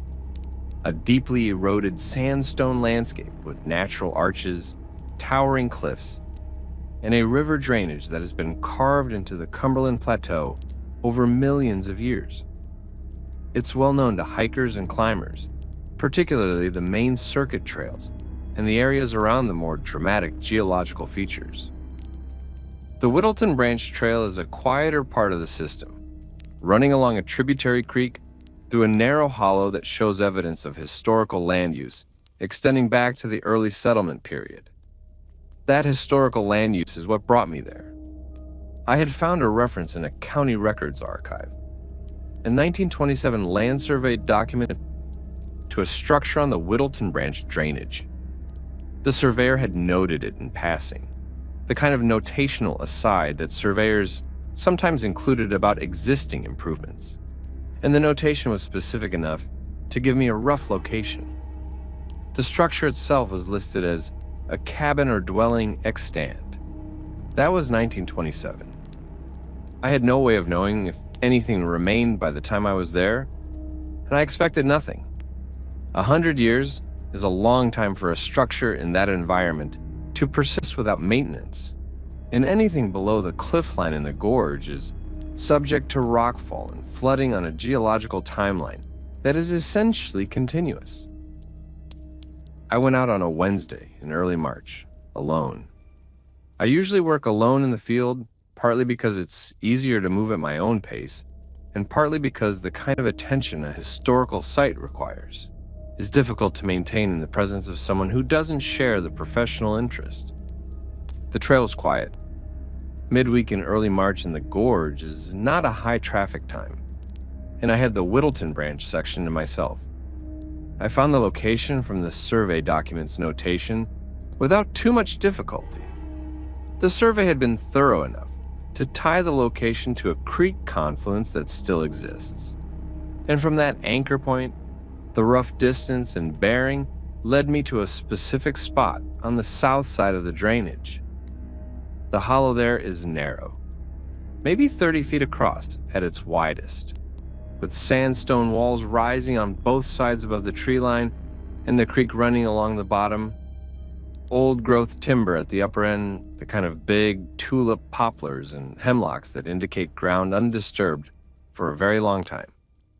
There was, as I expected, no structure, but there were depressions in the terrain. Subtle, but once you're looking for them, you can read them. A rectangular pattern of lowered ground that once held foundation stones, now dispersed by root action and frost heave, with fragments of what might have been chinking material at the corners. A suggestion of cleared ground in the vegetation pattern above it, where pioneer species like elderberry and multiflora rose had established themselves in the space that had once been kept open. If you knew what you were looking for, you could read the ghost of the structure in the landscape. I was photographing the depression pattern from various angles, making notes, measuring distances from the creek, when I heard the singing. It was not humming. I want to be precise about this distinction because it matters for how the experience should be understood. Humming is indeterminate, ambient, easy to dismiss or misidentify. What I heard was singing. Specifically, it was singing with words in a female voice at a distance I estimated as between 60 and 80 feet, coming from further along the hollow in the direction it bent out of my sight to the northeast. The words were not distinct to me at that distance. I couldn't make out the specific text of what was being sung, but the syllabic structure of the singing was clear. The way the rising and falling of the melody corresponded to speech rhythms, the way the phrasing moved in lines. And the structure of the song itself was familiar to me in a professional sense. I've spent years with traditional Appalachian music. It's adjacent to my historical research because the music carries history the way a written document does. And understanding the musical tradition is part of understanding the community. I know what old Appalachian ballads sound like, the unaccompanied single voice, the specific modal melodic structures that predate the major-minor system of European classical music, the way the melody ornaments at the ends of phrases, the long-held tones at cadences. What I was hearing matched all of those characteristics. It was the sound of old Appalachian ballad singing, unaccompanied female, at a comfortable and unhurried pace. I turned my recorder on. I carry a small digital voice recorder in my jacket pocket, as a matter of habit when I'm in the field. It's easier than taking written notes when my hands are occupied, and ambient audio can sometimes capture things that aren't consciously noticed in the moment. I turned it on, oriented myself toward the source of the singing, and began walking toward it. quietly, moving carefully through the leaf litter, the way you move when you don't want to interrupt something you want to observe. The singing continued as I walked. I closed the distance over several minutes. I was moving through the bend in the hollow, where the terrain curves and you lose the sight line to the upper section, navigating by sound. The voice was clear, the melody was continuous. I was at approximately 40 feet when the singing stopped, mid-phrase. Not at the end of a line, not at a cadence. In the middle of a melodic line, as if the singer had simply stopped between one syllable and the next, cut off cleanly, completely, and the hollow was immediately and absolutely quiet. The only sound the creek and the wind in the tops of the trees. I stopped walking. I waited, perhaps 5 minutes, in absolute stillness, listening for the singing to resume. It did not. Then I moved to the location I estimated the singing had been coming from, a flat area where the hollow widened slightly before the terrain rose again at the head of the drainage, and I looked for any indication of a person, gear, footprints in the muddy creek bank, any disturbance in the leaf litter consistent with a person having stood there. Nothing. The space was undisturbed. I walked the hollow for another hour. I checked both sides of the creek, both the slope and the flat. I went to the head of the drainage and worked back down. I did not find any indication of another person having been there. When I got home, I pulled up the audio from my recorder. I had 17 minutes of recording from my time at the site. I could identify my own footsteps, my own murmured notes to myself, the sound of the creek, the sound of the wind. I could identify the moment I turned around and began walking toward the singing, because you can hear the pattern of my footsteps change to a quieter, more deliberate pace. The singing is not on the recording. Not diminished, not partially captured, not audible with headphones, but not through speakers. It is not there.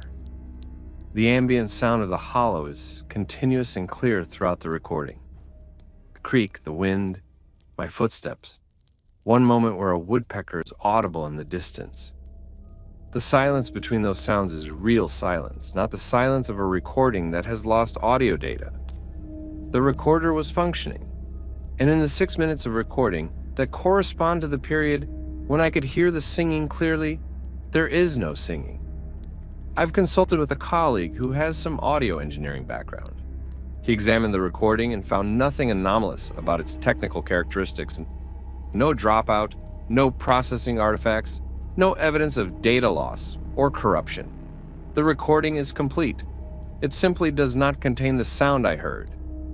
There are explanations I've considered. Sound recording in narrow, hollow terrain can be directional in unexpected ways.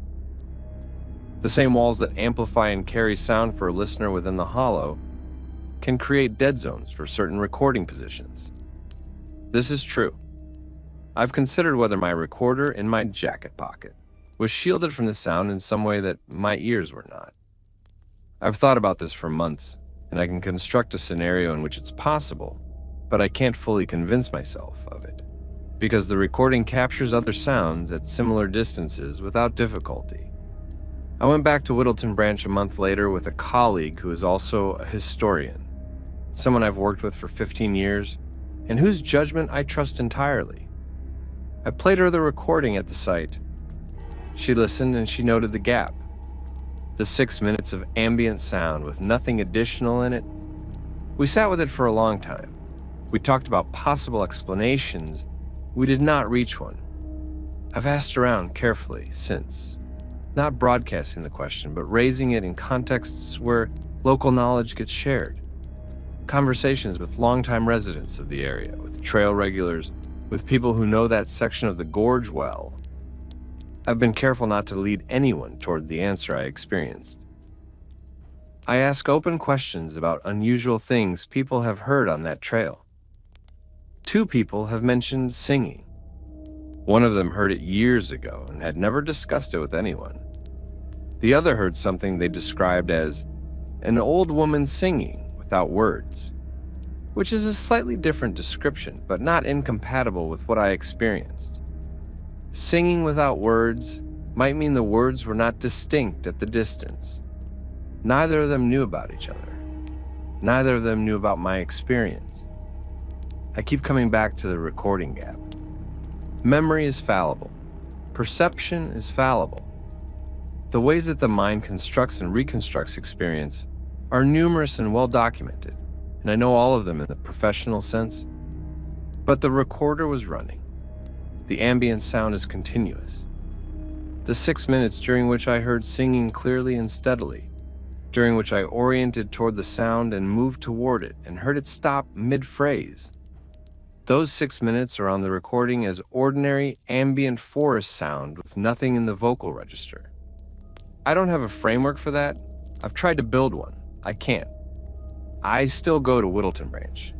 It remains a research site, independent of this experience, and I'm not willing to let an anomalous experience I can't explain keep me out of a place that has genuine historical significance. I've been back 4 times in the year since, at different times and in different seasons. I haven't heard the singing again. The hollow is the hollow. The creek, the sandstone walls, the depression in the ground where something once stood, the old growth timber at the upper end.